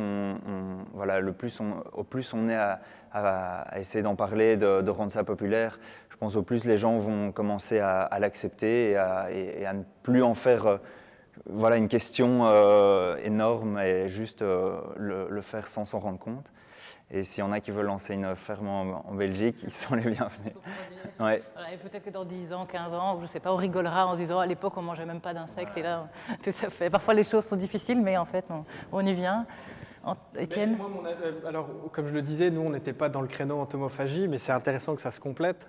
Non, moi, je pense que ce qui est important ici, c'est que on puisse progressivement un petit peu, que chacun puisse commencer à reprendre un petit peu possession de ce qu'il y a dans son assiette, donc commencer à cultiver dans le jardin comme on l'a fait, commencer à avoir des poules. Il y a de plus en plus de poules à Bruxelles et je pense, nous on est convaincus que ça doit se déployer parce qu'on comprend mieux ce qu'on mange, parce qu'on est un peu plus rationnel, notamment aussi parce qu'on recycle justement tout ce qu'auparavant on aurait considéré comme déchets, toutes ces épluchures, ces résidus alimentaires. Et en fait, il y a aussi, en reprenant justement possession de ce qu'il y a dans son assiette, il y a aussi une réexploration d'un monde qu'on a complètement abandonné, qu'on a perdu, qui est vraiment aussi cette reconnexion au monde vivant dont on a sincèrement besoin pour comprendre combien est-ce qu'on en est dépendant en fait. Et les insectes qui font partie de cette chaîne alimentaire, c'est une de ces étapes vraiment essentielles. Eh bien, en les ayant chez soi, on redécouvre ce monde et on peut espérer alors du coup réavoir un rapport plus serein avec justement cet autre monde qu'on repoussait jusqu'à il n'y a pas longtemps que ça. Comme quand on fait pousser ces petites plantes ou pour montrer aux enfants aussi, c'est important. Là, ça nous montre aussi que les insectes sont importants déjà aujourd'hui. Oui, et puis, oui, tout à fait. Et puis il y a vraiment cette notion, c'est comme quand vous mettez vos graines un peu au début du printemps, puis quelques semaines après, vous avez vos radis, vous êtes tellement content, il y a un peu de ça en fait. Il y a un peu cet émerveillement qui revient et on en a besoin de s'émerveiller. Oui, tout à fait. Je pense que aussi, nous aussi, on s'en rend compte, ça suscite vraiment une réflexion sur ce qu'on mange en général, le fait que nous, on propose des insectes. Les gens commencent à se reposer la question, mais en fait, qu'est-ce que je mange et pourquoi je le mange? Et donc nous, c'est vraiment aussi ça qu'on essaye de susciter comme question. Voilà. Tout à fait, en réfléchissant aussi aux questions pour aujourd'hui sur les insectes et tout, je me suis dit, tiens, c'est vrai. Ça nous fait penser aux plantes, à la viande, à tout ce qu'on... Et ces insectes auxquels on ne pense pas tout le temps, mais qui sont vraiment une solution intéressante à explorer, en tout cas, que ce soit pour la manger ou pour donner à manger à nos animaux. Merci beaucoup à vous deux pour la réponse à mes questions. C'était très intéressant. Et donc ici aussi, à l'exposition, on peut voir différentes choses. Il y avait les champignons de Bruxelles, j'en ai pas parlé tout à l'heure, mais nous avons des grillons, toute une série de choses, les bars cricket qui sont là aussi. Et maintenant, nous allons voir, comme je l'avais dit au début, la présentation du kit de fermentation avec la Smart Gastronomy Lab. Et donc là, ça nous est présenté par Gaëtan Richard, qui est Scientific Manager et chef cuisinier au Smart Gastronomy Lab. Il est docteur en chimie, mais il a également complété sa formation avec un diplôme de chef cuisinier. Tout ça est assez complémentaire et ça lui donne un point de vue intéressant sur la gastronomie. Et également Quentin Mortier, qui lui est Community Manager au Smart Gastronomy Lab aussi. Et là aussi, il est mordu d'alimentation et est journaliste. Et donc c'est aussi ces compétences-là qui sont très complémentaires. Et tous les deux vont nous expliquer du coup de manière très claire comment on peut faire du kombucha. Eh bien, c'est parti. Bonjour à tous et bienvenue. Moi, c'est Quentin et je serai exceptionnellement votre commis aujourd'hui et on réalisera ensemble la recette du kombucha. Alors pourquoi je dis que je serai exceptionnellement votre commis? Parce que d'habitude, je suis le community manager du Smart Gastronomy Lab. Le Smart Gastronomy Lab, qu'est-ce que c'est? C'est un living lab alimentaire, c'est-à-dire une structure d'innovation consacrée à l'alimentation au sens large du terme. Donc on a 3 types d'activités pour traiter l'alimentation. On organise des ateliers de sensibilisation culinaire, dans lesquels notamment on traite la fermentation. On a aussi une partie où on accompagne les porteurs de projets dans l'agroalimentaire et le culinaire. On les aide à développer leurs recettes et leurs produits. Et notre 3e pan d'activité, c'est la recherche universitaire. Et là aussi, la fermentation en fait une grosse partie. Donc pourquoi est-ce que j'insiste tout le temps sur la fermentation? C'est parce qu'en fait, c'est ce qui nous amène aujourd'hui. C'est dans ce cas, avec Home, on s'est intéressé à la fermentation comme tendance actuelle pour une alimentation plus durable. Et donc dans ce cadre, et dans le cadre du projet SyncKit, là où on se trouve en ce moment, on a développé des kits à kombucha à destination des jeunes adolescents qu'on va vous présenter tout de suite. Maintenant, je passe la parole à mon collègue Gaëtan qui va vous en dire un peu plus. Donc bonjour, moi c'est Gaëtan, je suis le Scientific Manager du Smart Gastronomy Lab et donc aujourd'hui on va vous présenter la recette du kombucha et d'une façon double de la point de vue du cuisinier et du point de vue du chimiste puisque j'ai la double casquette à la fois chimiste et cuisinier. Donc d'abord la fermentation, donc qu'est-ce que la fermentation? Donc c'est en fait une transformation de la matière vivante, des aliments qui va permettre de multiplier toutes les propriétés très intéressantes, à la fois les valeurs nutritives, donc on va multiplier les valeurs nutritives de l'aliment. Ça va aussi permettre de conserver les aliments et c'est pour ça que la fermentation est une technique qui est utilisée depuis des millénaires en fait par l'homme sans pour autant vraiment savoir en fait comment la fermentation fonctionne. Et en fait, la fermentation, vous savez sans doute pas ce que c'est précisément, mais vous en consommez déjà tous les jours. Il y a énormément de produits fermentés, à titre d'exemple, le pain, le saucisson, le vin, la bière, tout ça, ce sont des produits fermentés. Alors, bien sûr, souvent, on parle de fermentation pour des produits qui sont pourris, mais en fait, la putréfaction et la fermentation, ce sont bien des choses qui sont différentes. Même si, dans les deux cas, il s'agit d'une technique de transformation, mais qui est assurée par des micro-organismes vivants qui sont de différentes natures. Pour la putréfaction, ça va être en fait des mauvais micro-organismes en fait, qui vont conduire à un aliment qui sera altéré, et dans le pire des cas, qui fera éviter de manger. Pour la fermentation, en fait, ce sont plutôt des bons micro-organismes qui vont, eux, multiplier les intérêts pour avoir un produit fermenté qui sera très bon pour nous. Donc, comme je vous l'ai dit, donc, la fermentation regroupe de très nombreux produits, dont le kombucha qu'on va vous présenter aujourd'hui. Alors dans le cadre des kits, comme a parlé Quentin, des kits qui seront distribués dans des écoles.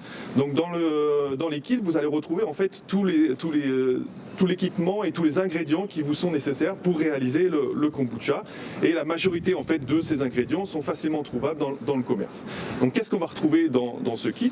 Vous allez avoir d'abord du sucre, donc qui va être le substrat, l'aliment en fait des micro-organismes, le thé, puisque c'est ça qui va nous permettre de fabriquer le kombucha. Et après on va retrouver également une pipette Pasteur et des languettes pH. Donc tout ça, on va revoir lors de la fabrication du kombucha. À quoi servent ces différents ingrédients et ces ustensiles. Peut-être un petit mot sur le kombucha. Alors le kombucha, effectivement, donc le kombucha, ce qu'on va faire aujourd'hui, donc le kombucha, c'est à la base, par définition, un thé sucré fermenté. Donc le terme kombucha vient en fait du japonais kombu pour algue et cha pour thé. Donc à la base, on va réaliser, donc avec Quentin, on va réaliser donc la base du kombucha, à savoir le thé. Donc tout ça, c'est très simple à réaliser. On va dans un premier temps donc réaliser le thé en utilisant donc du thé. Donc ici la recette traditionnelle, donc c'est un mélange de thé vert et de thé noir. Donc là, première étape, on va faire infuser donc le thé. Donc là, dans les bocaux qui seront distribués aux écoles, on va pouvoir préparer à peu près un petit peu moins d'un litre de kombucha. Et dans un premier temps, donc, on va réaliser le thé sucré en se basant sur une quantité d'environ un tiers, un quart d'eau, donc 250 ml d'eau. Donc on va peser 250 ml d'eau, auquel on va ajouter donc le thé, donc les herbes de thé pour faire l'infusion, et on va aussi lui ajouter le sucre. Alors pourquoi est-ce qu'on va ajouter le sucre dès le départ? En fait, ça va être pour dissoudre à chaud le sucre. Alors les ingrédients, donc là les deux premiers ingrédients qu'on va utiliser, donc comme je l'ai dit, le thé, donc un mélange de thé vert et de thé noir, donc ils vont apporter justement le goût au kombucha. Alors c'est pas la peine de partir dans des thés qui sont très onéreux, puisqu'en fait la fermentation va complètement changer le goût du thé. Donc des simples thés vont très bien fonctionner. Ensuite le sucre. On l'a dit, le sucre, c'est ce qui va servir aux micro-organismes comme pour se développer, c'est ce qui va faire office d'aliment pour les micro-organismes. Donc là, on va porter déjà l'eau à ébullition, ou à ébullition, à petite ébullition, donc jusqu'à 70-80 degrés à peu près. Tout dépend en fait des indications qui sont présentes sur le paquet de thé que vous allez utiliser. Donc là, on porte l'eau à bonne température et on peut d'ores et déjà ajouter tout le sucre et le thé. Donc le sucre, au niveau du sucre, donc on peut utiliser de nombreux de sucre. Ça peut être du sucre blanc, ou ici là on a de la cassonade blonde, donc différentes natures de sucre vont très bien fonctionner pour réaliser la recette du kombucha. Tu peux tapoter un peu sur la table. Donc là on va porter à ébullition, c'est pas grave, Les aléas du direct. Donc là on va porter à ébullition donc rapidement l'eau sucrée. Et une fois qu'elle est à bonne température, donc on va directement ajouter le thé, et on a un petit timer donc qui va nous permettre de faire l'infusion pendant X minutes. Alors à nouveau, il faut suivre ici l'indication qui est indiquée sur le paquet. On va faire infuser en général 3-4 minutes comme on a l'habitude de faire avec le thé. Si on prolonge l'infusion, en fait, on va tendre vers un thé qui sera un peu plus amer. Donc autant suivre les indications du paquet, même si certainement que l'amertume va disparaître en fait avec la fermentation. Est-ce que la qualité de l'eau a un impact sur le kombucha? Est-ce qu'on peut prendre n'importe quelle eau? Alors éviter de prendre de l'eau du robinet, puisqu'en fait l'eau du robinet est généralement chlorée. Et pourquoi est-ce qu'elle est chlorée? Parce qu'en fait le chlore va permettre d'éviter le développement des micro-organismes. Et donc nous, des micro-organismes, des mauvais micro-organismes, mais nous ici on a des micro-organismes qu'on veut faire développer au cours de la fermentation. Et donc là il faut éviter la présence de chlore. Donc on va soit prendre de l'eau du robinet, mais il faut la déchlorer, donc par exemple en la laissant quelques heures à l'air ambiant, donc ce qui va permettre au chlore de s'évaporer. Ou alors, nous, classiquement, on travaille avec de l'eau minérale, donc qui est parfaite. Donc là, l'eau est à frémissement. On pourrait vérifier, donc là nous on a un thermomètre, on pourrait vérifier que la bonne température, donc on va éteindre la plaque et on va directement ajouter donc le thé et on va lancer une infusion sur à peu près 3-4 minutes. Donc on va homogénéiser donc pour vraiment faire pénétrer les saveurs dans le thé. Donc c'est un thé tout à fait classique. Et donc en termes de thé, est-ce que tous les thés fonctionnent? Est-ce qu'on a besoin de thé pour faire du kombucha? Oui, bonne question. Alors, voilà, la recette traditionnelle du kombucha, c'est un mélange de thé vert et de thé noir. Mais, alors pourquoi du thé? C'est parce que, en fait, les micro-organismes qui vont se développer ont besoin d'azote pour vivre et se multiplier. Et après, on peut décliner un peu le kombucha à toutes les sauces. On peut utiliser d'autres thés, des thés blancs par exemple, ça fonctionne aussi très bien. Et après, on peut aussi ne plus utiliser de thé du tout. On a déjà testé au Smart Gastronomy Lab donc des kombucha à base de sirop de sureau. Donc là, on est bientôt au printemps, donc on va avoir des ombrelles de sureau, de fleurs de sureau. Et donc on peut réaliser un sirop qui va nous servir de base pour réaliser le kombucha. Alors après, est-ce qu'on peut toujours appeler ça kombucha? Voilà, c'est libre à vous de l'appeler comme vous voulez, puisque le kombucha, c'est vraiment le fait de faire à partir de thé. Mais voilà, le principe est toujours le même. On a une infusion aromatisée, sucrée, et à laquelle on va ajouter nos micro-organismes, donc on verra après. Et c'est ces micro-organismes qui vont assurer la transformation. Les thés, ici, c'est un simple mélange de thé vert et de thé noir, mais on peut aussi utiliser des thés aromatisés, donc pour avoir un kombucha qui aura un goût différent au final, même si, attention, l'ajout d'arômes dès la première fermentation pourrait limiter en fait le développement des micro-organismes du propre kombucha. Donc voilà. Dans un premier temps, il est préférable de travailler donc avec un mélange de thé vert, thé noir, la recette traditionnelle, et puis après vous serez à même de tester d'autres solutions aromatisées. D'accord. Donc là, on arrive au terme des 3 minutes. Donc on a donc ici on va faire la fermentation dans un bocal qui a à peu près cette dimension. Donc on va cette fois-ci ensuite chinoiser, donc on va éliminer les feuilles de thé, puisque évidemment comme dans tout thé on ne mange pas les feuilles de thé. Donc on va filtrer, chinoiser pour éliminer ces feuilles, et on va ne récolter que le thé sucré. Je peux y aller? Vas-y. Donc là on obtient une solution un peu concentrée, puisque on a mis la quantité de feuilles de thé qui correspond à 1 litre, mais cette fois-ci dans seulement 200 ml. Donc là on laisse un petit peu égoutter, on met de côté donc le chinois avec l'entonnoir, et on va compléter le volume en fait de kombucha avec l'eau restante pour arriver dans un pot comme ça, pour arriver à peu près à 800 ml. Donc nous on a mis de côté l'eau dont on a besoin. Donc on va verser dans le bocal les à peu près 600 ml, à peu près ce qui nous reste. Donc là, ce qui va permettre d'arriver à la bonne concentration en sucre. Donc classiquement, vous pourrez trouver beaucoup de recettes sur internet, mais classiquement on tourne autour des 50, 60 grammes litres de sucre.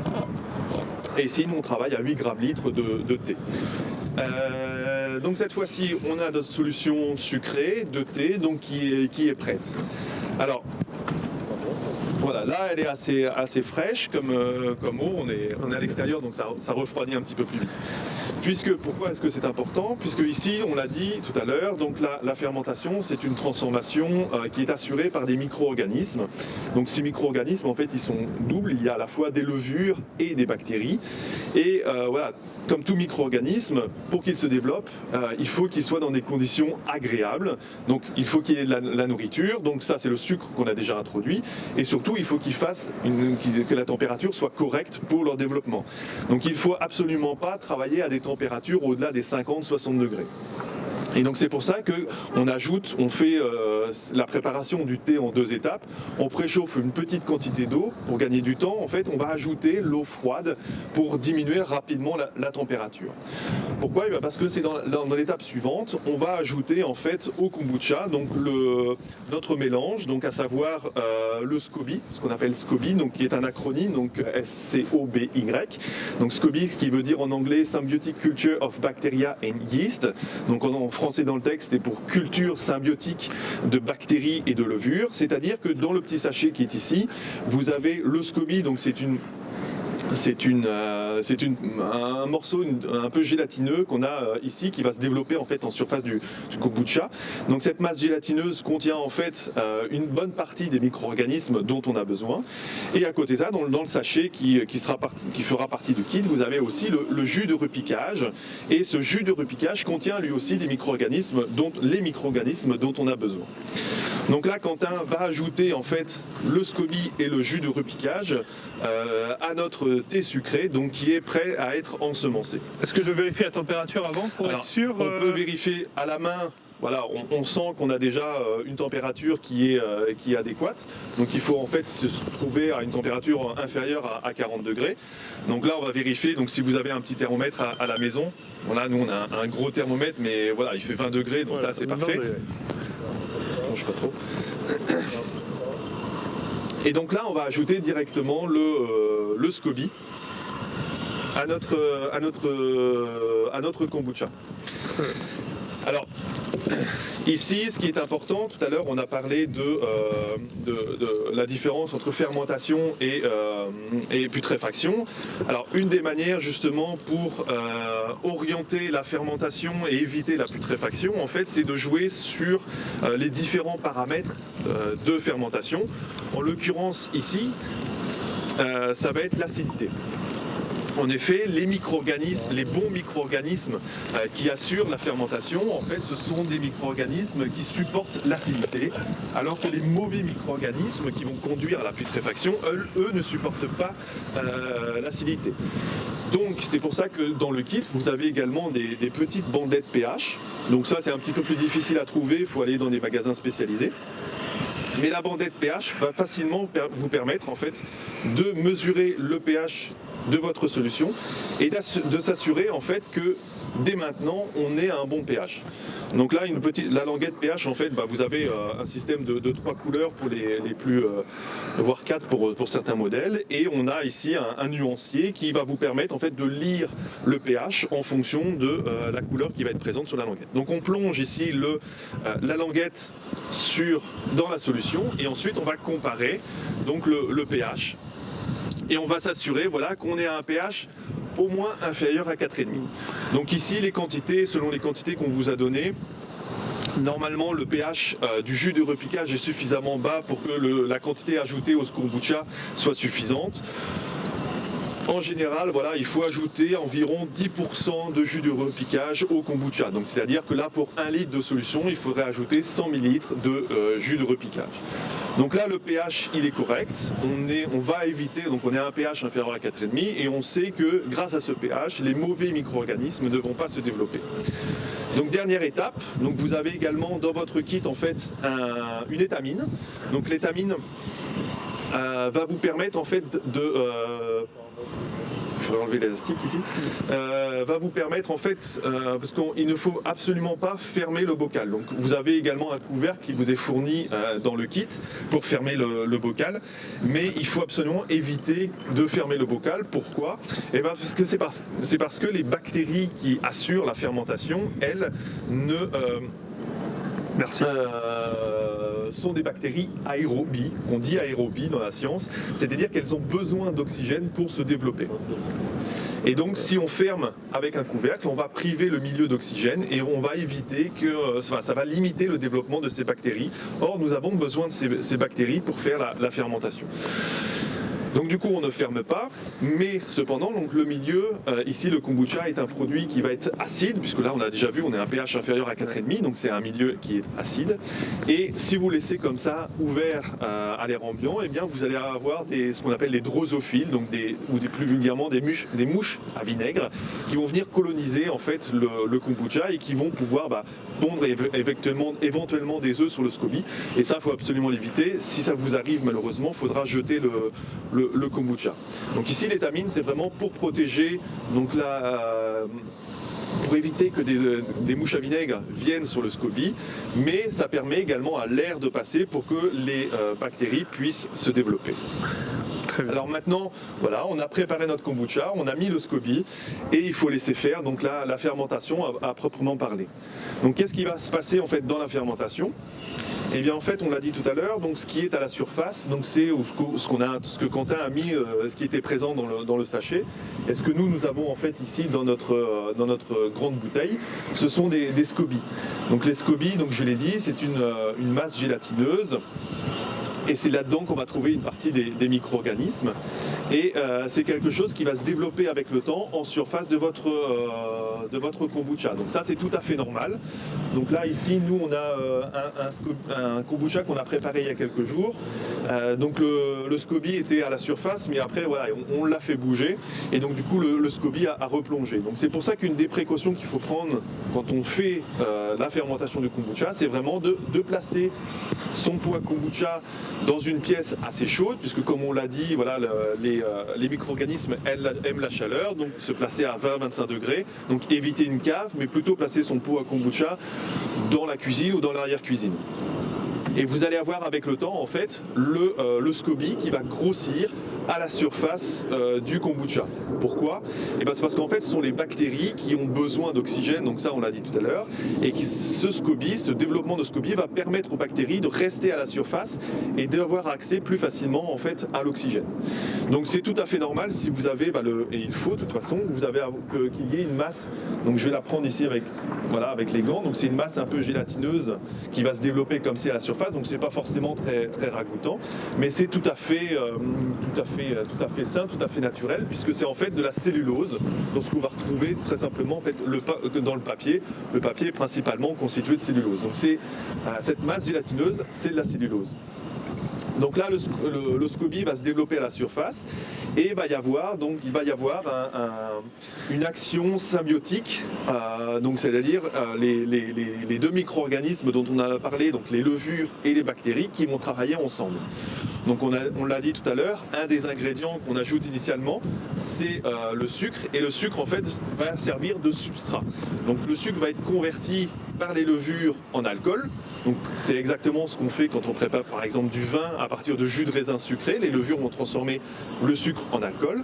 Et ensuite les bactéries, elles, vont travailler, comme dans le vinaigre, pour transformer l'alcool en acide. Et c'est pour ça qu'avec le temps, on va avoir un kombucha qui va être de plus en plus acide et de moins en moins sucré. Alors pour suivre justement cette évolution de goût, vous avez également dans le kit, vous pouvez le retrouver dans certains magasins spécialisés, des petites pipettes Pasteur, voilà, des pipettes en plastique. Et donc tous les 2-3 jours, je vous invite en fait à prélever quelques millilitres de votre kombucha pour suivre justement l'évolution en termes gustatifs de votre kombucha et de s'arrêter justement au moment où ça vous plaira le plus, sachant que ça va devenir de plus en plus acide. Alors en termes de durée, voilà, bien sûr ça dépend de la température à laquelle vous laissez fermenter votre kombucha, mais ça va durer entre 1 et 2 semaines. Voilà. Plus vous allez laisser longtemps fermenter, plus ça va être acide et moins ça va être sucré. Donc là, voilà, vous avez la transformation qui se fait.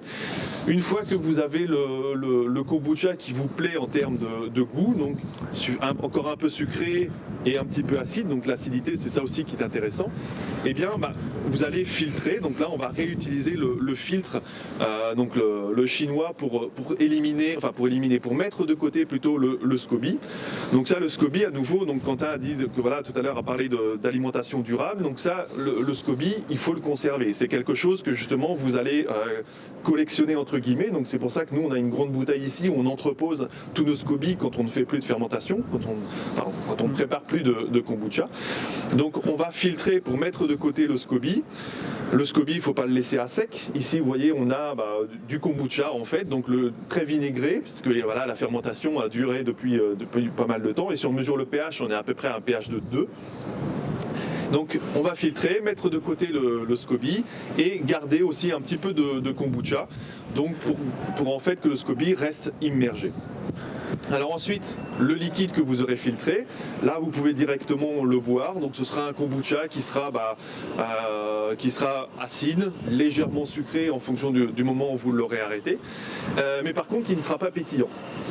On a parlé de vin tout à l'heure comme produit fermenté. La bière est aussi un produit fermenté, mais à la différence du vin, la bière est un produit pétillant. D'où vient la pétillance? En fait, elle vient de l'action des levures. Donc les levures vont transformer, on l'a dit, le sucre en alcool, mais produisent en même temps du CO2, du dioxyde de carbone, qui apporte de la pétillance.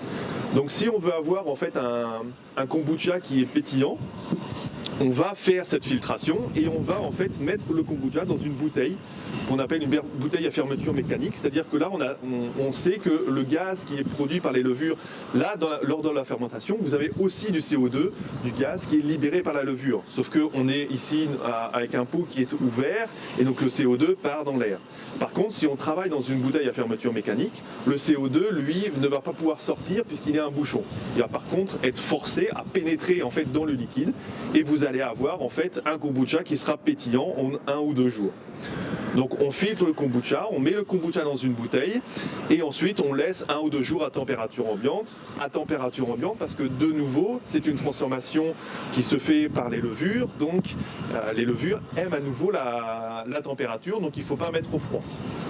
Donc laisser à température ambiante et une fois que voilà, c'est suffisamment pétillant, là on peut mettre la bouteille de kombucha au frigo pour cette fois-ci stopper, ou limiter, ralentir très fortement la fermentation. La boisson du kombucha, vous pouvez la garder pendant plusieurs semaines puisqu'en fait l'acidité protège la boisson de la colonisation par des mauvais micro-organismes. Donc ça ne va pas moisir, ça ne va pas putréfier, ça ne va pas pourrir.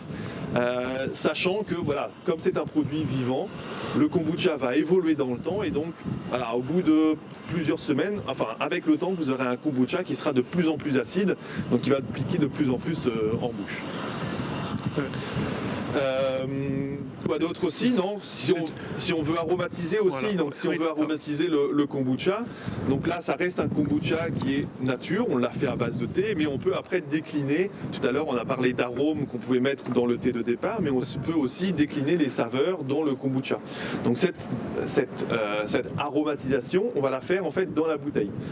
Donc ici, pour tout vous avouer, ce n'est pas que du kombucha. En fait, on a complété ici le volume de kombucha avec du jus de pomme, en l'occurrence, qui va à la fois apporter un peu d'arôme et du sucre. Et ce sucre, à nouveau, va assurer aussi la pétillance, puisque les levures, pour fabriquer du CO2, ont besoin de ce sucre. Donc on peut mettre différents types de jus, on peut mettre des fruits. Voilà, donc pour vous donner un ordre d'idée, on est autour des 15-20% ici en jus de pomme par rapport au kombucha. Mais on peut aussi ajouter des fruits, donc des pommes qu'on aura coupées en tout petits morceaux, ou du gingembre par exemple, et qu'on va mettre directement dans nos bouteilles et qui va à nouveau permettre d'aromatiser et de faire pétiller le kombucha. On peut rajouter aussi des arômes, on a derrière nous des feuilles de basilic, on pourrait mettre des feuilles de basilic directement dans la bouteille pour aromatiser la boisson. Très bien. Donc après on a fait le tour au frais et après on boit ça bien frais et, quand il fait chaud ou pour se donner un petit coup de jus.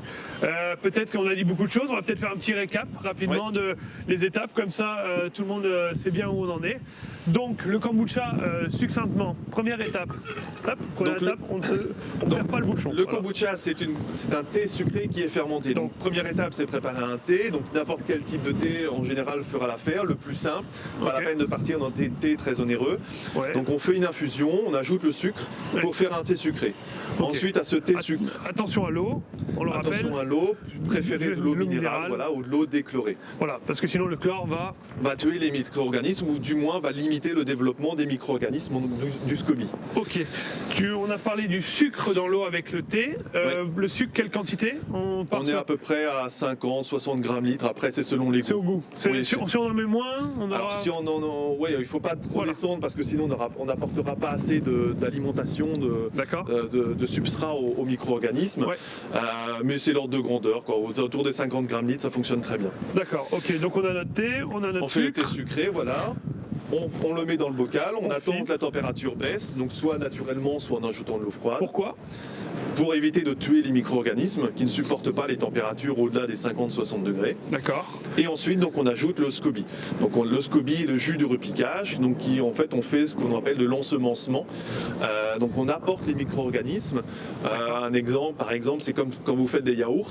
Quand vous faites des yaourts, en fait, vous faites un ensemencement. C'est pas juste du lait, c'est du lait et des ferments. Donc, c'est une fermentation qu'on appelle dirigée, c'est-à-dire qu'on apporte les micro-organismes qui sont nécessaires à la fermentation. D'accord. Donc là, on va faire cette fermentation dirigée en apportant le SCOBY et le jus du repiquage qui contiennent les bactéries et les levures dont nous avons besoin. D'accord. Les bactéries se trouvent où ? Où sont les bactéries dans le kombucha? Alors les bactéries se trouvent plutôt en surface puisque c'est elles qui synthétisent le SCOBY, donc la masse gélatineuse. Ok. Les levures? Les levures sont plutôt, elles, dans le liquide. Ok. Voilà. Et les deux se nourrissent du sucre? Les deux se nourrissent. Alors, il y a différents types de bactéries, il n'y a pas qu'une bactérie. Ouais. Les principales bactéries, donc si on rentre dans le détail, ce sont des bactéries acétiques. Ouais. Donc elles qui vont utiliser juste l'alcool produit par les levures. Mais il y a d'autres familles de bactéries qui, elles, vont directement travailler, consommer le sucre pour le convertir en acide, qui sont bons pour la santé. Ça, on y reviendra tout à l'heure. D'accord. On parle d'acidité. L'acidité, c'est important. On la surveille. Déjà, on la mesure comment? Alors, on la mesure. Alors, soit vous avez la chance d'avoir un pH mètre qui mesure le pH, ou alors plus simplement, voilà, des petites bandettes pH que il faut les acheter dans des magasins spécialisés. Et en fait, le pH, donc on l'a vu, ça permet en fait de s'assurer que seuls les bons micro-organismes vont se développer.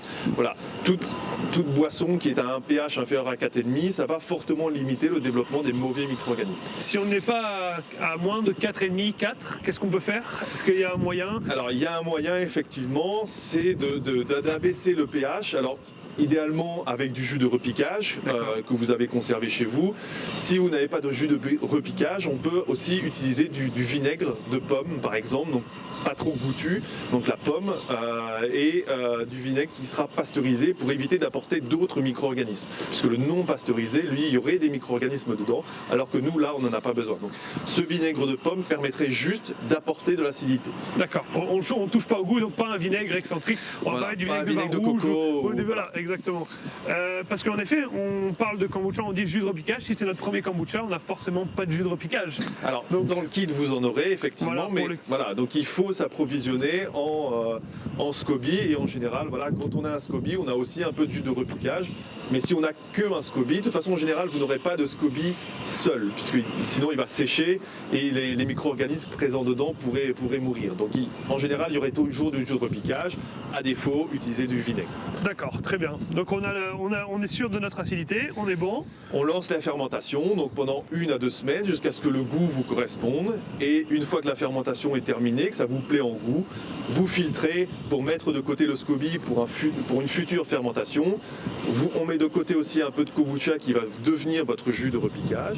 Et le reste du kombucha, eh bien, soit vous le gardez, vous le buvez directement. Vous pouvez le mettre au frais en attendant pour le rafraîchir un peu. Ouais. Ou alors vous le mettez en bouteille, éventuellement avec un jus de fruits pour apporter du sucre et obtenir un kombucha qui sera pétillant. Donc avant de parler de la deuxième fermentation, les conditions de fermentation, est-ce que tu as parlé de les mettre un peu à la chaleur, donc il faut qu'il fasse bon. Est-ce que le contact avec la lumière, le soleil, est-ce que c'est important?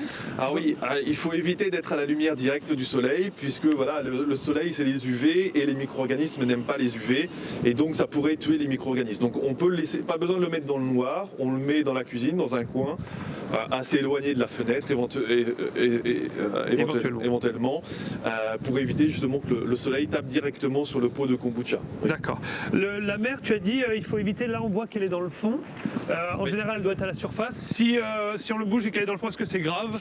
Non, c'est pas grave. En fait, si votre mer est dans le... comme ici, là, elle est à nouveau dans le fond de la bouteille, elle va reproduire une autre mer. Une autre mer va se produire en fait à la surface, puisque les bactéries ont besoin de cette mer pour se développer, qui fait aussi office d'isolant et qui permet aussi d'éviter les mauvais micro-organismes de pénétrer dans le kombucha. Donc au final, vous aurez deux mers, donc celle qui est dans le fond et aussi une mer ou un SCOBY qui sera à la surface. Donc vous aurez deux mers, ce qui vous permettra par la suite, par exemple, de faire deux kombucha. Très bien. Petite question en termes d'hygiène. On n'a pas parlé, c'est hyper important. Avant de transvaser dans le bocal, est-ce qu'il y a quelque chose à faire, une manipulation? Alors, bien sûr, ça reste de la cuisine, donc faire attention à l'hygiène, donc bien se laver les mains, mais aussi bien laver les bocaux, bien aseptiser les bocaux. Donc soit par exemple les bouillanter, comme quand on fait de la confiture, voilà, on verse directement de l'eau chaude, l'eau bouillante pour tuer tous les micro-organismes. Là, à nouveau, on veut le développement des micro-organismes qui sont apportés par le jus de repiquage et le SCOBY. On ne veut pas le développement de mauvais micro-organismes ou d'autres micro-organismes, donc on va à nouveau ébouillanter au préalable le bocal. Donc c'est pas une condition hyper nécessaire, mais autant prendre le maximum de précautions et tout aseptiser avant d'ajouter bien sûr le SCOBY, puisqu'on ne va pas tuer les SCOBY, enfin les micro-organismes présents dans le SCOBY. Tu parles de développement de micro-organismes, tu dis attention, on doit avoir les bons, pas les mauvais. Comment on peut savoir? Est-ce qu'on peut le savoir au goût? Est-ce qu'on peut le savoir à l'œil, qu'on a les bons ou les mauvais? Est-ce qu'il y a des indicateurs parfois? Alors, donc vous allez avoir un SCOBY, donc c'est une masse, je l'ai montré tout à l'heure, donc un peu gélatineuse qui va être plutôt blanche, qui va se développer à la surface. Vous pouvez aussi avoir des sortes de ce qu'on appelle les levures sauvages qui se développent à la surface. Ça c'est tout à fait inhérent, ça va avec la fermentation. En fait, c'est les levures qu'il y a partout autour de nous et qui vont venir coloniser un peu la surface du kombucha. Ce n'est pas grave, les levures ne sont pas toxiques, ne sont pas dangereuses pour la santé. Vous pouvez l'enlever à la cuillère, donc ça va donner un aspect différent du kombucha. Là, le kombucha, ça va être gélatineux, alors que les levures sauvages, ça va donner quelque chose de très léger et qui va facilement se désagréger. Donc ça, vous pouvez l'enlever avec une petite cuillère, par exemple, pour l'éliminer.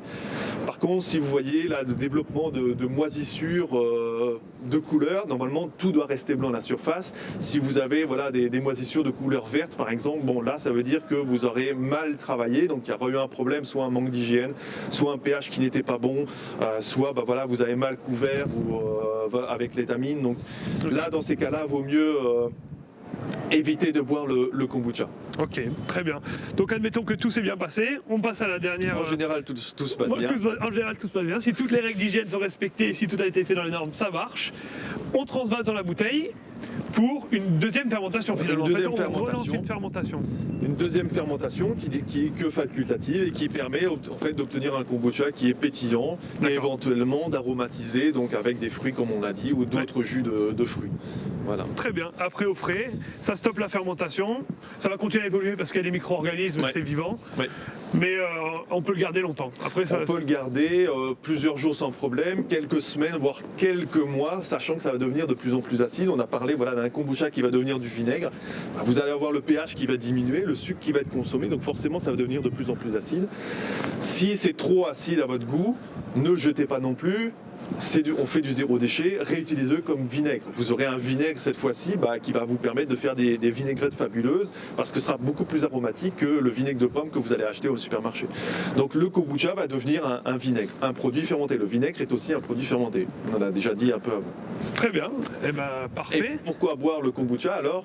Oui, quel intérêt? En effet, est-ce que, outre le goût qui a l'air délicieux, effectivement, le goût est très intéressant. On a quelque chose qui est complètement différent du thé. Moi, je ne bois pas de thé, je n'aime pas le thé chaud. Par contre, j'adore le kombucha parce que ça va développer, grâce à l'action des différents micro-organismes, ça va développer une palette aromatique complètement différente. Donc ça, c'est d'un point de vue gustatif, donc le point de vue du cuisinier. Et après, du point de vue du chimiste ou d'un point de vue nutritionnel, en tout cas, la fermentation va avoir un bénéfice pour la santé qui est indéniable. puisque au cours de la fermentation, vous allez avoir un nombre phénoménal de nouvelles molécules qui vont être produites. Donc par exemple des vitamines, des minéraux qui vont être produits. On va retrouver évidemment tous les polyphénols, donc des antioxydants qui sont naturellement présents dans le thé de départ. Et donc le kombucha, donc c'est pour ça qu'on en consomme aujourd'hui de plus en plus en Occident et qui est consommé pourtant depuis des millénaires en Asie. C'est un produit santé. Voilà, on a énormément de bénéfices pour la santé à boire ce genre de choses. Oui, et dernier point, bien sûr, on a parlé tout au long de micro-organismes, mais évidemment là-dedans, dans cette bouteille, donc c'est plein de bons micro-organismes, donc c'est ce qu'on appelle les probiotiques, et en les buvant, donc on va enrichir en fait notre microbiote, notre microflore intestinale, donc en probiotiques, donc en micro-organismes, et comme on le dit souvent, voilà, notre estomac est notre second cerveau, et donc si tout se passe bien dans notre cerveau, dans notre second cerveau, dans notre estomac, on sera en meilleure santé. Donc boire du kombucha, c'est apporter des nouveaux micro-organismes qui sont bons pour notre santé, et donc ça c'est un des aspects principaux, un des principaux intérêts de boire du kombucha. Et de la fermentation en général finalement. Et de la fermentation en général, puisque là, bon, c'est un exemple de fermentation, le kombucha, mais voilà, il existe beaucoup de produits et on retrouve un peu tous ces bienfaits dans les différents types de fermentation. Voilà, le pain au levain par exemple, c'est très intéressant. Donc là, on a parlé de kombucha comme boisson, mais il y a le kéfir. Voilà, tous les produits fermentés représentent des bienfaits pour notre santé et c'est pour ça qu'il faut se diriger vers ce type de produit. Si c'est la première fois qu'on fait du kombucha, donc la première fois qu'on en consomme aussi, est-ce qu'on peut directement consommer 2 litres parce qu'on adore ça ou il y a des précautions à prendre? Alors à nouveau, par rapport à ce microbiote, ouais, il faut faire attention parce que il faut éviter de boire 1 litre de kombucha. Vous allez chambouler sinon un peu tout votre microbiote. Donc c'est bien les premiers jours de boire un petit verre, d'augmenter au fur et à mesure avec le temps la quantité de kombucha que vous boirez. Mais si vous en buvez trop d'un coup, effectivement, vous pourriez avoir quelques petites perturbations intestinales. Très bien. Voilà. Et je pense qu'on a tout dit. On espère que cette petite présentation avec la recette du kombucha vous aura donné envie d'en faire. Vous avez vu qu'en termes d'ustensiles, c'est assez simple. Il n'y a pas besoin de grand chose. En termes de produits non plus. Il faut juste oser se lancer. Et après, une fois qu'on a mis un pied dans la fermentation, on est parti. Hein. En ce qui concerne du coup la raison pour laquelle on est là, donc c'est le projet qu'on a développé avec Home sur le développement de kits à kombucha à destination des adolescents, donc pour les sensibiliser au do-it-yourself, parce que comme vous voyez, c'est une tendance actuelle, c'est une tendance future. On va aussi les sensibiliser à l'alimentation durable via la fermentation, puisque c'est aussi une solution pour plus tard. La fermentation va prendre beaucoup de place dans notre alimentation d'ici quelques années. Nous, on le remarque. Dans notre vie en général. Nous, on le remarque depuis quelques années. Ça prend une place incroyable. Les porteurs de projets se multiplient. Donc, on pense que c'est intéressant. Donc, pour nos jeunes adolescents, ils ne seront pas lancés que sur notre vidéo. Home et nous-mêmes, et en partenariat avec la Cambre de l'ULB, nous avons développé un mode d'emploi. Vous verrez, tout est imagé. On parle de la fermentation. On raconte l'histoire un peu plus détaillée. Et s'il y a des questions, vous n'hésitez pas. Vous pouvez passer par Home ou vous pouvez passer par nous. Vous pouvez nous retrouver directement sur les réseaux sociaux. Et dernière chose, si la fermentation vous plaît vraiment, sachez que le Smart Gastro Lab, avec ses partenaires que sont Job & Skills et l'IFAPME, lance une formation en ce moment sur la fermentation. Donc ce sera une formation en ligne. Elle sera composée de plusieurs capsules vidéo et on a dégoté un chef étoilé qui est un véritable ambassadeur de la fermentation qui lui réalisera des recettes en direct devant vous pour vous montrer comment lui il a fait de la fermentation un plat, une identité de sa gastronomie. Donc voilà, donc n'hésitez pas, vous trouvez toutes les informations sur notre site internet, sur nos réseaux sociaux et d'ici là, à bientôt et bonne journée à vous. Bonne fermentation. Bonne fermentation. Merci.